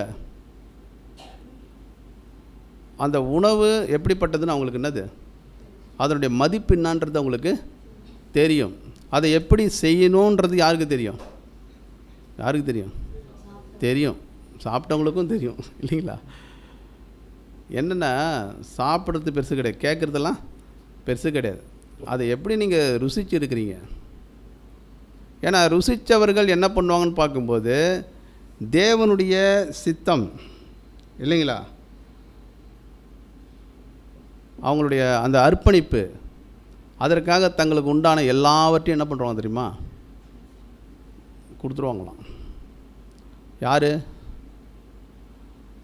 அந்த அப்பத்தை புரிதலோடு சாப்பிட்டவங்க தேவனுடைய சித்தம் என்னன்னு தெரிஞ்சுக்கின்னு அந்த சித்தத்திற்காக தங்களுக்கு உண்டான எல்லாவற்றையும் என்ன பண்ணுறாங்களாம், அர்ப்பணிப்புக்கூடிய மனநிலைக்கு என்ன பண்ணுறாங்க, அவங்க வந்துடுவாங்க. அதனால தான் கர்த்தர் நல்லவர் என்பதை என்ன பண்ணுங்க, ருசித்து பாருங்கள். ருசிக்கணும். மற்றவங்க ருசித்து நாம் என்ன சொல்லக்கூடாது தெரியுங்களா, ஒருத்தர் ருசிச்சிருப்பார், அதை டேஸ்ட் பண்ணியிருப்பார், அதை வந்து என்ன பண்ணுவார், விக்னஸ் பண்ணுவார். நம்ம என்ன பண்ணோம்னா அவர் என்ன பண்ணுறாரு, ஸோ அவர் வாழ்க்கையில் அப்படி நடந்து போயிருந்தார் அப்படின்னா அவர் போட்ட துணிக்கே தான் நம்ம என்ன பண்ணுறோம், அவர் சாப்பிட்டுட்டு போடுறாரு இல்லையா. அப்படி தான் பேசுகிறார் பிரதர். அப்போ மற்றவங்க ருசித்ததை வந்து நாம் என்னது நல்லா இருக்குதுன்னு சொல்கிறோம் இல்லையா, நாம் அதை என்ன பண்ணணுமா, ருசிக்கணும். கர்த்தர் நல்லவர் அப்படின்றத நீங்கள் ருசித்து பாருங்கள். தேவனுடைய திட்டம் எப்படிப்பட்டது, தேவனுடைய வாக்குத்தத்தம் எப்படிப்பட்டது, அவர் எப்படி நல்லவர், அவர் எப்படி இந்த உலகத்தில் அன்பு கூர்ந்தார், அவருடைய தெய்வீக திட்டம் நிறைவேறுவதற்காக அவர் என்னென்னலாம் என்ன பண்ணுறாரு, முயற்சி பண்ணுறாரு. அவர் எப்படி தெய்வ சமாதானம்னு ஒரு சப்ஜெக்ட் கேட்டிருப்பீங்க, எல்லாருமே என்ன பண்ணியிருக்கிறீங்கன்னா அதை குறித்து பேசியிருக்கிறீங்க. அவர் எல்லா சூழ்நிலையிலும் எப்படி அவர் வந்து சமாதானமாக அவரால் என்ன பண்ண முடியுது, இருக்க முடியுது. ருசிச்சிருக்கிறோமா? மற்றவங்க ருசித்ததை நம்ம என்ன பண்ணக்கூடாது, கேட்குறவங்களா மட்டும் இருக்கக்கூடாது. நம்மளுடைய லைஃப்பில் என்ன பண்ணணும், ருசிக்கணும். ஒரு வேளை வந்து பார்க்கும்போது நான் வந்து ருசிக்கலை, மற்றவங்க சொன்னதை மட்டும்தான் என் காதால் என்ன பண்ணுறேன், கேட்குறேன் அப்படின்னா நாம் வந்து அந்த துணிக்கை மட்டும்தான் என்ன பண்ணுறோம். நம்ம சாப்பிட நம்மளுடைய லைஃப்பில் தேவனுடைய காரியங்களை குறித்து நம்ம என்ன பண்ணணும், அது என்ன பண்ணுறது, என்ஜாய் பண்ணணும். பாருங்கள், மரியாள்கிட்ட ஒரு வார்த்தை வருது. மரியாள் சொல்கிறாங்க, என் ஆவி கர்த்தருக்குள்ளே என்ன பண்ணுது, களி கூறுகிறது. சந்தோஷம், ஒரு மகிழ்ச்சி. அது ஒரு தேவனுடைய பிள்ளைகளுக்குள் என்ன பண்ணுன்னா காணப்படணும். அது யாருக்குள்ளே தான் இருக்கும் அப்படின்னு சொல்கிறாருன்னா, யாரெல்லாம் அந்த பலிபீடத்தில் என்னது உள்ளே இருக்கிறீங்களோ, ஆசாரிப்பு கூடாரத்துக்குள்ளே உள்ளே இருக்கிறீங்களோ, நீங்கள் ஆசாரியர்கள் அப்படின்றத உணர்ந்து அதை என்ன பண்ணுறீங்க, புசிக்கிறீங்களோ, அவங்களுக்குள்ளே இருக்கும். இப்போ அவங்க என்ன பண்ணுவாங்க அப்படின்னு பார்க்கும்போது அதை என்ன பண்ணுவாங்க அப்படின்னா சாப்பிடுவாங்க. மற்றவர்கள் வந்து சொல்லும்போது, இல்லை என்றால் நீங்கள் அர்ப்பணம் செய்தீர்கள் ஒருவர் என்பதையும் ராஜரீக ஆசாரியர்கள் ஒருவர் என்பதையும் அது குறிக்கிறது. இல்லை என்றால் நீங்கள் அவர்களிடம் தொடர்பு கொண்டு அவர்களது மேஜிலிருந்து விழுகிற துணுக்குகளை மட்டும்தான் என்ன பண்ணுவீங்க, பெறுவீர்கள். பெறலாம், நல்லதான், கேட்கணும்.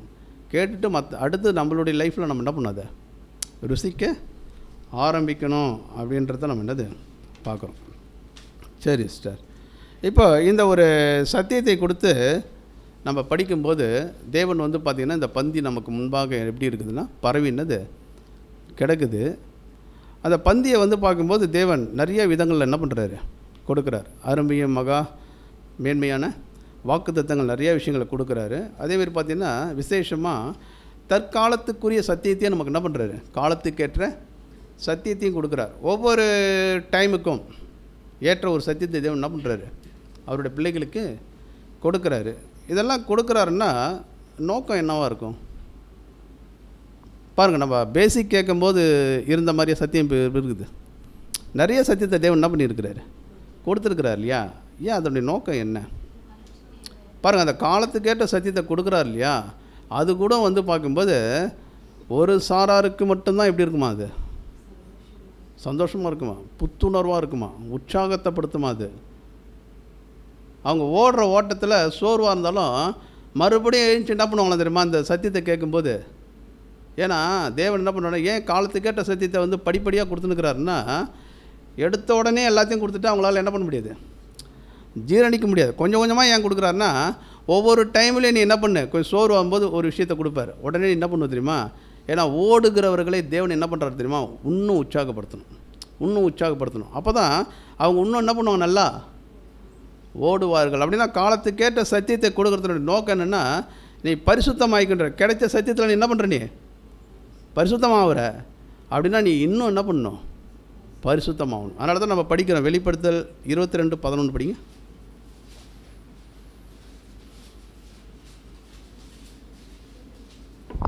வெளிப்படுத்தல் 22:11 அநியாயம் செய்கிறவன் இன்னும் அநியாயம் செய்யட்டும், அசுத்தமாய் இருக்கிறவன் இன்னும் அசுத்தமாய் இருக்கட்டும், நீதி உள்ளவன் இன்னும் நீதி செய்யட்டும், பரிசுத்தமுள்ளவன் இன்னும் பரிசுத்தமாகட்டும். சரி, பரிசுத்தமுள்ளவன் இன்னும் பரிசுத்தமாகணும். அதுக்காக தான் என்ன பண்ணுறாருன்னு பார்க்கும்போது தேவன் காலத்துக்கேற்ற சத்தியத்தை என்ன பண்ணுறாரு, கொடுக்குறாரு. அப்படின்னா அதை கேட்டு சத்தியத்தில் நடக்கிறவர்களுக்கு அதை இன்னும் எப்படி இருக்குன்னு பார்க்கும்போது உற்சாகப்படுத்தும். எக்ஸாம்பிளுக்கு நம்ம பார்க்கும்போது எலியாவை குறித்து நம்ம என்ன பண்ணுவோம் பாருங்கள். அவர் வந்து ஒரு மிகப்பெரிய காரியத்தை செய்வார் தேவனுக்காக. இப்போது அவருக்குள்ளே என்ன ஆகிடும்னா ஒரு சோர்வு என்ன பண்ணிவிடும், வந்துடும். அப்போ சோர்வு வரும்போது தேவன் அவரை எப்படி உற்சாகப்படுத்துகிறார் தெரியுங்களா. போய் ஒரு சூரிய செடியின் கீழே என்ன பண்ணுறாரு, படுத்து நிற்கும்போது அவருக்கு ஒரு தூதன் மூலமாக என்ன பண்ணுறாரு, ஒரு அப்பம் கொடுப்பார். அதை சாப்பிட்டுட்டு மறுபடியும் படுத்துடுவார். மறுபடியும் தேவன் என்ன பண்ணுவார்னா தட்டி எழுப்பி மறுபடியும் என்ன பண்ணுவார், கொடுப்பார். அதை சாப்பிட்டதுக்கப்புறம் அவர் என்ன பண்ணுவார் தெரியுங்களா, அந்த ஒரு பலத்தினால் 40 நாள் இரவும் பகலும் என்னது தேவனுடைய பர்வதமாகிய ஓரேப்பு மட்டும் என்ன பண்ணுவார், நடப்பார். அப்போ அவரை உற்சாகப்படுத்தியது எது, அந்த தூதன் கொடுத்த அப்பம்.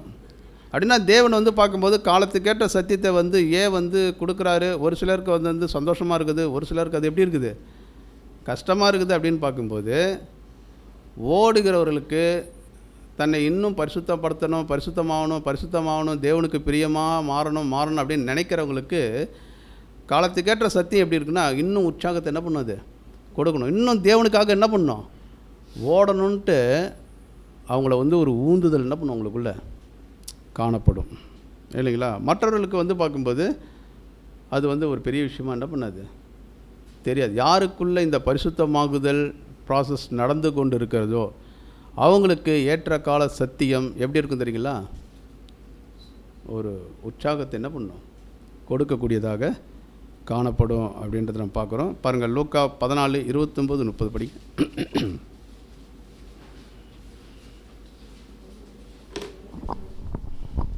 லூக்கா 14:29 அஸ்திவாரம் போட்ட பின்பு முடிக்க திராணி இல்லாமல் போனால் பார்க்கிறவர்கள் எல்லாரும், இந்த மனுஷன் கட்டத் தொடங்கி முடிக்க திராணி இல்லாமல் போனான் என்று சொல்லி தன்னை பரியாசம் பண்ணாதபடிக்கு அதை கட்டி தீர்க்கிறதற்கு தனக்கு நிர்வாகம் உண்டோ இல்லையோ என்று முன்பு அவன் உட்கார்ந்து செல்லும் செலவை கணக்கு பாராமல் இருப்பானோ.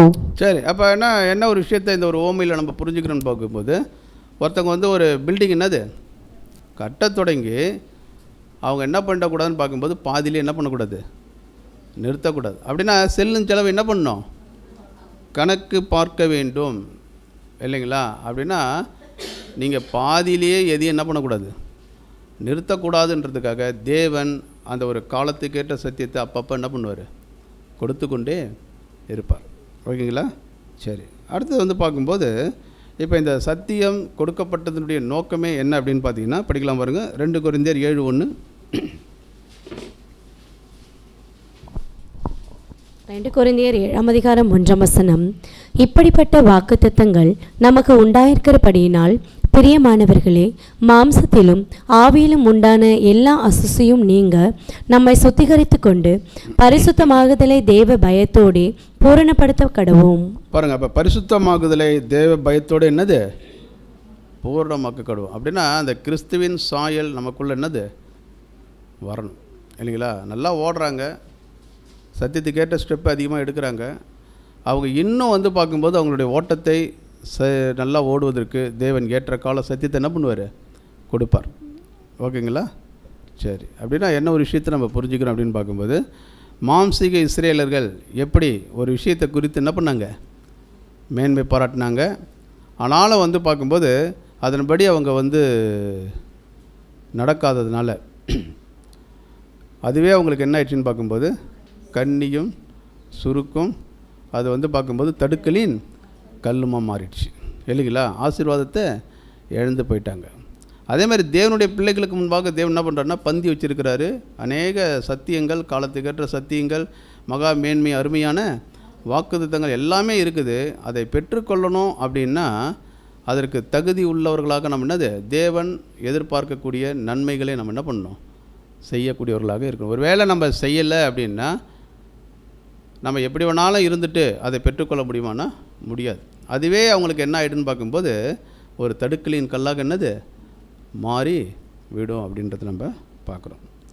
சரி, இப்போ ஃபைனலாக என்ன ஒரு கொஸ்டின் அப்படின்னு பார்க்கும்போது, இப்போ இந்த சத்தியத்தில் நம்ம பெற்று இருக்கணும் இல்லையா. இந்த சத்தியமானது நம்மளுடைய இருதயத்தில் என்ன விளைவை ஏற்படுத்தும்?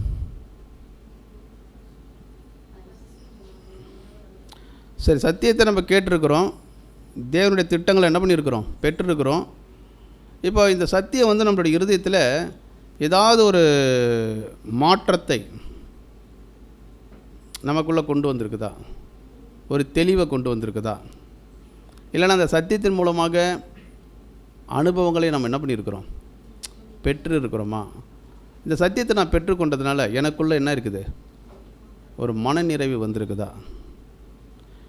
ஒரு மன மகிழ்ச்சி, இதெல்லாம் நமக்குள்ளே என்னது வந்திருக்குதா அப்படின்றத நாமளே என்ன பண்ணணும்? நம்ம நிதானித்து நம்ம பார்க்கக்கூடியவர்களாக நம்ம இருக்கணும். ஏன் அப்படின்னு பார்க்கும்போது, இப்போ சத்தியத்தின் அறிவை நம்ம பெற்றுக்கொண்டிருக்கிறோம். தேவனுடைய குணலட்சணம் பற்றி நம்ம என்ன பண்ணியிருக்கிறோம்? தெரிஞ்சிருக்கிறோம். இதெல்லாம் தெரிஞ்சிருக்கிற நாம் அதை குறித்து எப்படி நம்ம ஃபீல் பண்ணுறோம் அப்படின்றத ஒரு தேவனுடைய பிள்ளைகள் என்னது உணரக்கூடியவர்களாக அவங்க காணப்படணும். இப்போ சத்தியத்தை கேட்குறோம். சத்தியம் வந்து பார்க்கும்போது நமக்குள்ளே வந்து பார்க்கும்போது சில தாட்டெல்லாம் இருக்கும். அதெல்லாம் வந்து தவறுன்றதை நமக்கு உணர்த்தி தேவனுடைய காரியத்தின் மேலே நம்மளை வந்து அதிகமான என்னது ஆமாம் அதை வந்து மேன்மையாக காட்டியிருக்குதா?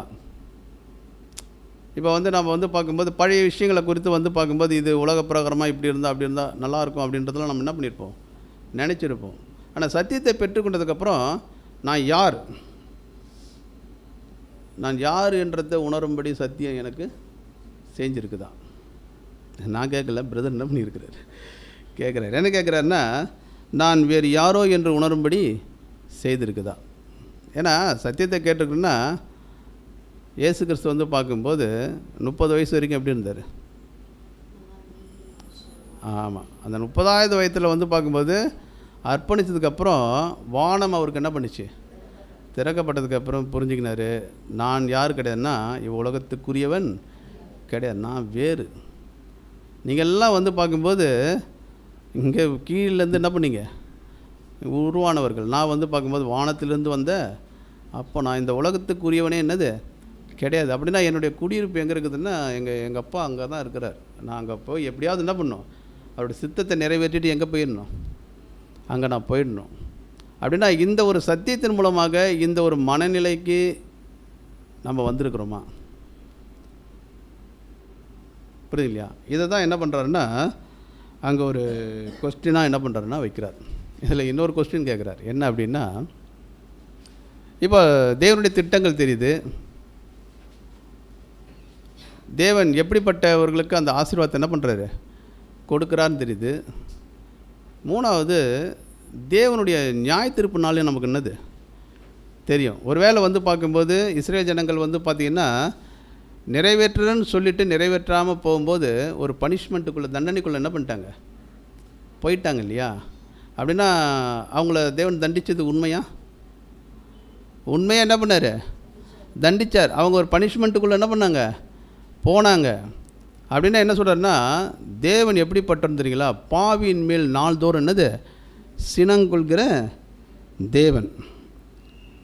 அப்படின்னா சத்தியத்துக்கு விரோதமாக ஏதாவது ஒரு விஷயத்தை அறிந்து அதுக்கு விரோதமாக யாராவது சொன்னாங்கன்னா தேவனுடைய கோபம் வானத்திலிருந்து என்ன பண்ணும்?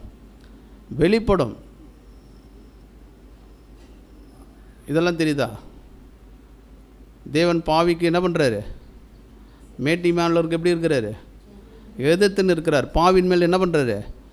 சினம் கொள்கிற தேவன். பொல்லாதவர்களை தேவன் என்ன பண்ணுவார்? அழிப்பார்.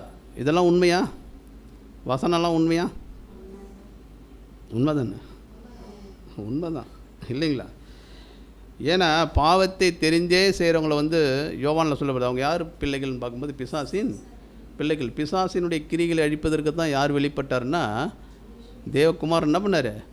வெளிப்பட்டார். அப்படின்னா தேவனுக்கு வந்து பார்க்கும்போது நன்மையும் கொடுக்க தெரியும். அந்த நன்மையை பெற்றுக்கொண்டு அதுக்கு மாறான விஷயங்களை அவங்க செய்யும்போது பனிஷ்மெண்ட்டும் அவர் என்ன பண்ணுவார்? கட்டாயம் கொடுப்பார் இல்லைங்களா? அந்த சத்தியத்தின்படி நடக்கிறவர்களுக்கு தேவன் என்ன பண்ணுவார்னா அவருடைய பாதுகாப்பு அவங்களுக்கு என்ன பண்ணுவார்? கொடுப்பார். இதெல்லாம் நம்ம தெரிஞ்சுக்கின்னு தேவன் வந்து யாரும் என்ன பண்ண மாட்டார்? தண்டிக்கலாம் மாட்டார். யாரையும் தேவன் வந்து செகண்ட் இதுக்கெல்லாம் என்ன பண்ண மாட்டார்? கொண்டுன்னு போக மாட்டார். அப்படின்ட்டு தேவனுடைய வசனத்துக்கு மாறாக ஒருத்தவங்க சொல்கிறாங்க அப்படின்னா எப்படி இருக்கும் இல்லைங்களா? அப்படின்னா சத்தியம் ஒருத்தவங்களுக்கு வந்து பார்க்கும்போது புரியுது அப்படின்னா அவங்களுடைய இருதயத்தில் வந்து பார்க்கும்போது அந்த சத்தியமானது சில மாற்றங்களை என்ன பண்ணியிருக்கணும்? உருவாக்கணும். சத்தியத்தை கேட்டு எந்த மாற்றமும் நமக்குள்ளே என்ன பண்ணல, உருவாகலை அப்படின்னா நம்ம எந்த ஒரு நிலைமையில் இருக்கணும்னா, மாம்சீக இஸ்ரேல் ஜனங்கள் எப்படி இருந்தாங்களோ அதே நிலைமையில் தான் நம்ம இருக்கிறோம். இப்போ மாம்சீக இஸ்ரேல் ஜனங்களை கேட்டால் அவங்க சொல்லுவாங்க, தேவன் வந்து பார்க்கும்போது எல்லாத்தையும் கொடுத்தாரு, கடைசியில் எங்களை என்ன பண்ணிட்டாரு, தண்டிச்சிட்டாரு இல்லைங்களா? அப்படின்னா தேவனுக்கு கொடுக்கவும் தெரியும், என்ன பண்ண தெரியும். ஆமாம் இல்லைங்களா? அதனால் தேவனுடைய பிள்ளைகள் இந்த ஒரு பாடத்தின் மூலமாக நம்ம என்ன ஒரு விஷயத்தை நம்ம கற்றுக்கொள்கிறோம் அப்படின்னு பார்த்திங்கன்னா, தேவனுடைய நிழலான ஜனங்கள் மூலமாக நமக்கு எப்படிப்பட்ட ஒரு லெசன் தேவன் வச்சுருக்கிறாரு. இப்போ அவங்களுக்கு வந்து பார்க்கும்போது அவங்களுடைய பந்தி எப்படி அவங்களுக்கு வந்து சுருக்கும் கண்ணியமாக மாறிச்சு, அது எப்படி தடுக்கலின் கல்லாக மாறிடுது. அதேமாரி பார்த்திங்கன்னா ஆவிக்குரிய இஸ்ரேலர்களுக்கும் அப்படியாக மாறுவதற்கு என்ன இருக்குது, வாய்ப்புகள் இருக்குது. அதனால் தேவனுடைய பிள்ளைகள் எப்படி இருக்கணும்னு பார்க்கும்போது ரொம்ப எப்படி இருக்கணும், இதெல்லாம் வந்து பார்க்கும்போது மேகம் போன்ற திரளான சாட்சிகள் அப்படின்றத படிக்கிறோம். எபிரேயர் 4:1 படிங்க.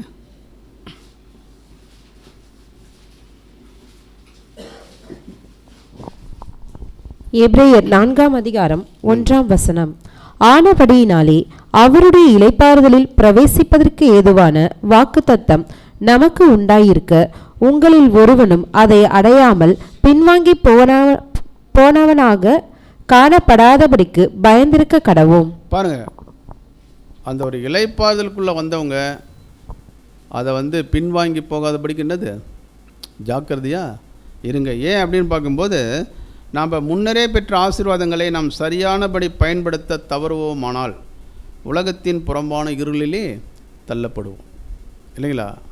அப்போ இஸ்ரேல் ஜனங்களுக்கு மட்டும் அப்படி கிடையாது, ஆவிக்குரிய இஸ்ரேலுக்கும் அது என்ன பண்ணும், பொருந்தும். ஒரு வேளை நம்ம தேவனிடத்தில் ஆசீர்வாதங்களை பெற்றுக்கொண்டு அதை சரியான முறையில் நம்ம பயன்படுத்தாமல் நாம் வந்து இருப்போம் அப்படின்னா, அவங்க எப்படி புறம்பான இருளில் என்ன பண்ணப்பட்டாங்க, தள்ளப்பட்டார்களோ, நாம்பளும் அவ்வாறே என்ன பண்ணப்படும்னா இப்போ நம்ம சத்தியத்தை பெற்றுக்கொண்டிருக்கிறோம். அந்த சத்தியத்துக்கேற்ற ஒரு குணலட்சணத்தை தேவனுடைய பிள்ளைகள் என்ன பண்ணணும், வெளிப்படுத்தக்கூடியவர்களாக காணப்படணும். படிக்கலாம் பாருங்கள், எபிரேயர் 4:12-13. எபிரேயர் 4:12 தேவனுடைய வார்த்தையானது ஜீவனும் வல்லமை உள்ளதாயும் இருபுறமும் கருக்குள்ள எந்த பட்டயத்திலும் கருக்கானதாயும் ஆத்துமாவையும் ஆவியையும் கணுக்களையும் ஊனையும் பிரிக்கத்தக்கதாக உருவ குத்துகிறதாயும் இருதயத்தின் நினைவுகளையும் யோசனைகளையும் வகையறுக்கிறதாயும் இருக்கிறது. அவருடைய பார்வைக்கு மறைவான சிருஷ்டி ஒன்றும் இல்லை, சகலமும் அவருடைய கண்களுக்கு முன்பாக நிர்வாணமாயும் வெளியரங்கமாய் இருக்கிறது. அவருக்கே நாம் கணக்கு ஒப்புவிக்க வேண்டும். சரி, அவருக்கே நாம் கணக்கு ஒப்புவிக்க வேண்டும். பொறுமையோடு கேட்டு உங்களை தேவன் தாமே ஆசீர்வதித்து போகிறார்.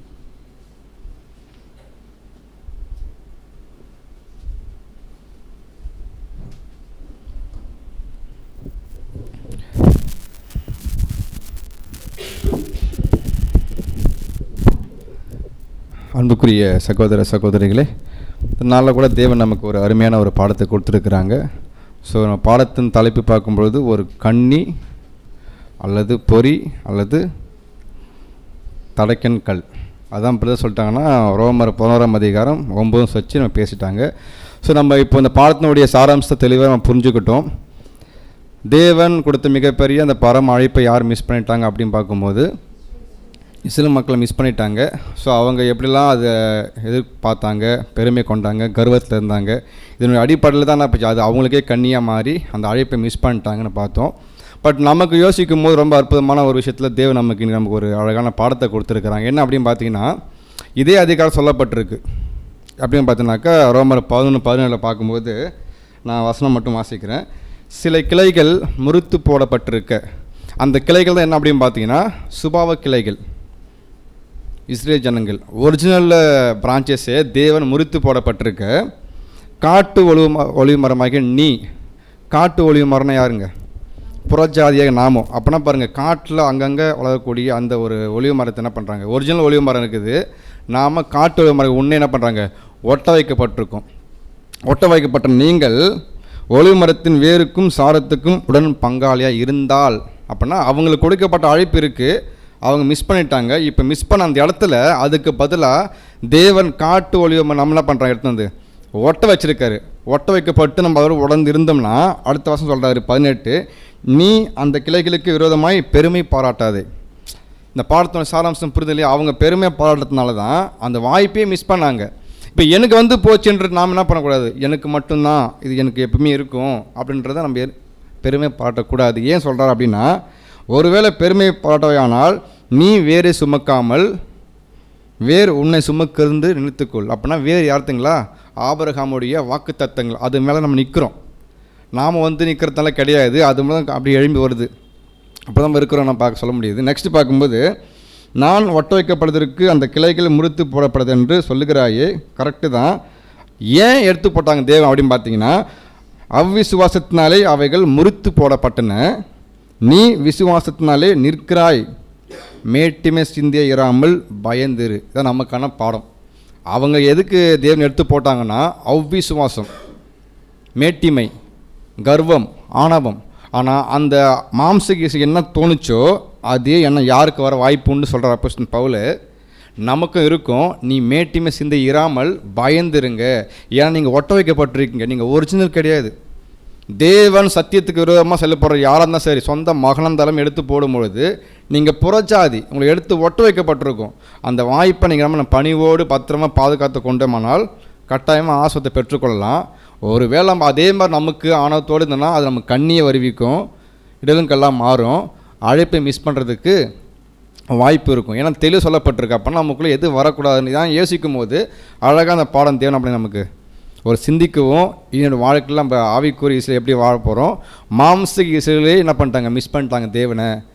அதான் கடைசி ஏசி பேசுவார் இல்லையா, கோழி தன் குஞ்சுகளை சேர்த்து எத்தனோ தடவை என்ன பண்ணேன், முயற்சி எடுத்தேன், ஒரு நாள் 2 நாள் கிடையாது, பல முறை பேசியிருக்காரு, பல முறை ஆதாயப்படுத்த வாய்ப்பு கிடச்சிருக்கு, அவருக்கு மனமாக இருந்திருக்காருங்க. நீங்களும் என்ன பண்ணிட்டீங்க, அதை ஏற்றுக்கொள்ள மனதில்லாமல் போயிட்டீங்க. அப்படின்னா இந்த வாய்ப்பு அவங்க எவ்வளோ ரிஸ்க் எடுத்தும் கொடுத்தாங்க. இயேசு கிறிஸ்து வந்தோடனே பேசின வார்த்தை, மனம் திரும்புங்கள், பரலோக ராஜ்யம் சமீபத்து இருக்குது. அவங்கள தான் பேசினாங்க, உங்களுக்கு தான் வாய்ப்பு தேவ ராஜ்யத்தில் ஒரு பங்காளியாக மாறணும். எல்லாவற்றையுமே என்ன பண்ணிட்டாங்க, அவங்க மேசியாவை அங்கீகரிக்கல, தேவன் அனுப்பப்பட்ட ஒரு இயேசு கிறிஸ்து எடுத்துக்கொள்ளாமல் என்ன பண்ணிட்டாங்க, அது எல்லாம் தனக்கே என்ற உரிமை சட்டி என்னை விட்டு கலந்தே போகாது, நாங்கள் எப்படி இருந்தாலும் தேவன் கொடுத்துருவாங்க நம்பிக்கையில் இருந்ததுனால தான் அது கண்ணியாக மாறி ஆபத்தாக போயிடுச்சு. அதேமாரி தான் இயேசு கிறிஸ்து மூலமாக நம்ம என்ன பண்ணுறோம், ஈடுபலி மூலமாக தான் காட்டு ஒளிவமாக நம்மளை ஒட்ட வச்சுருக்காரு. அந்த ஒட்ட வைக்கப்படுறது விசுவாசத்தினால் மாத்திரம் தான் என்ன பண்ணலாம், புரிந்து கொள்ளலாம் பார்க்குறோம். தேவன் நம்ம கொடுத்த அருமையான பாடத்திற்கு நம்முடைய பிதாவாகிய தேவனுக்கு கர்த்தராக இயேசு கிறிஸ்து நன்றியை எடுத்துக்கொள்வோம். பாடத்தை பகிர்ந்து கொடுத்த அன்பு சகோதரனும் அன்பின் வார்த்தைகளை தெரிவித்துக் கொள்ளலாம். இந்த கூடுகைக்கு நிறைவாக நம்ம அனைவரும் எழுந்து என்று ஒரு பாடலை பாடி தேவன் நாமத்தை மகிமைப்படுத்துவோம். பாடல் எண் 123.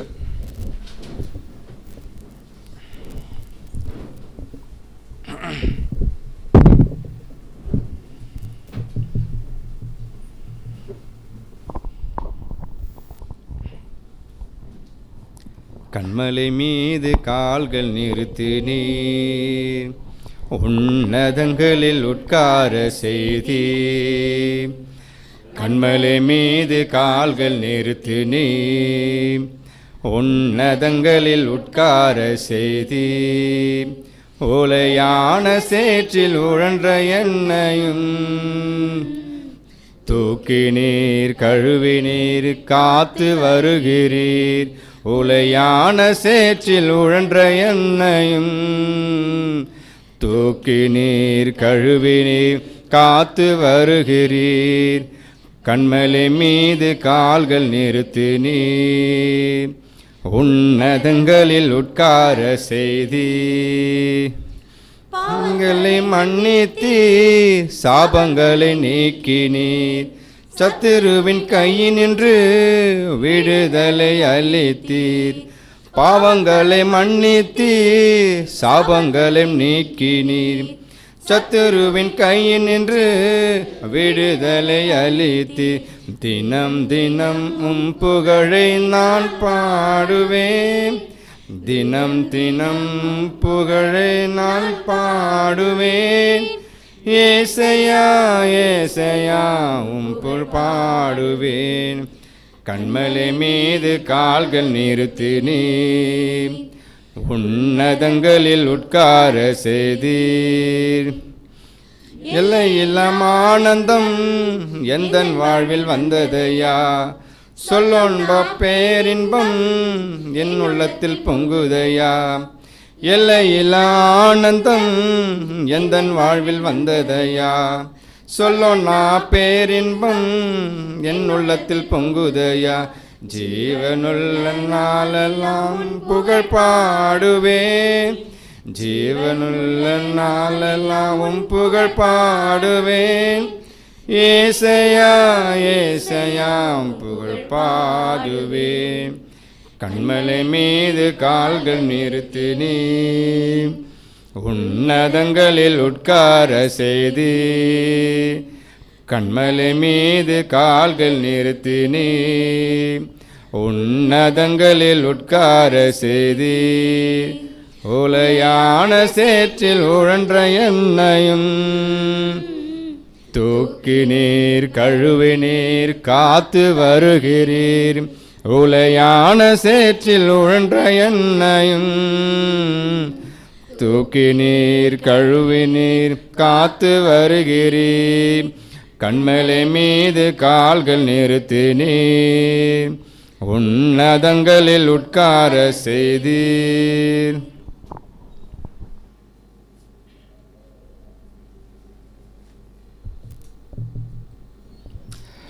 இந்த ஒரு கூடைக்கு நிறைவு ஜெபமாக நம்முடைய அன்பு சகோதரர் ஃபெலிக்ஸ் ஜெபிக்கும்படியாக அன்போடு கேட்டுக்கொள்கிறோம்.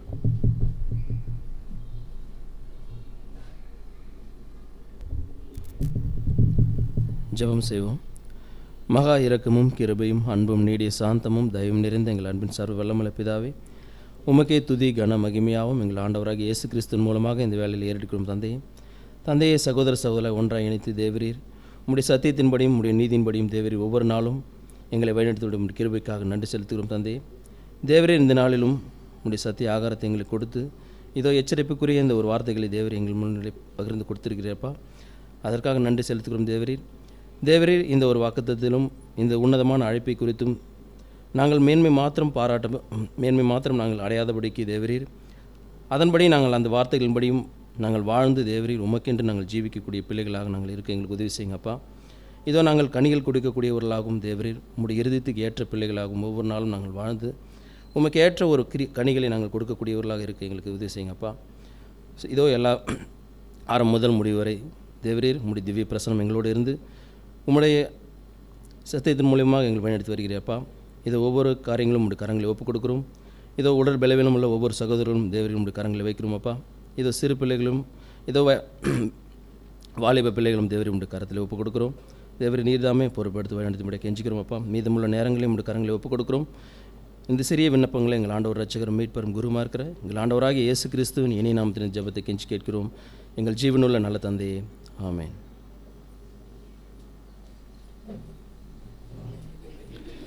சபையின் அறிவிப்பு நம்ம கொஞ்ச நேரம் அமரலாம்.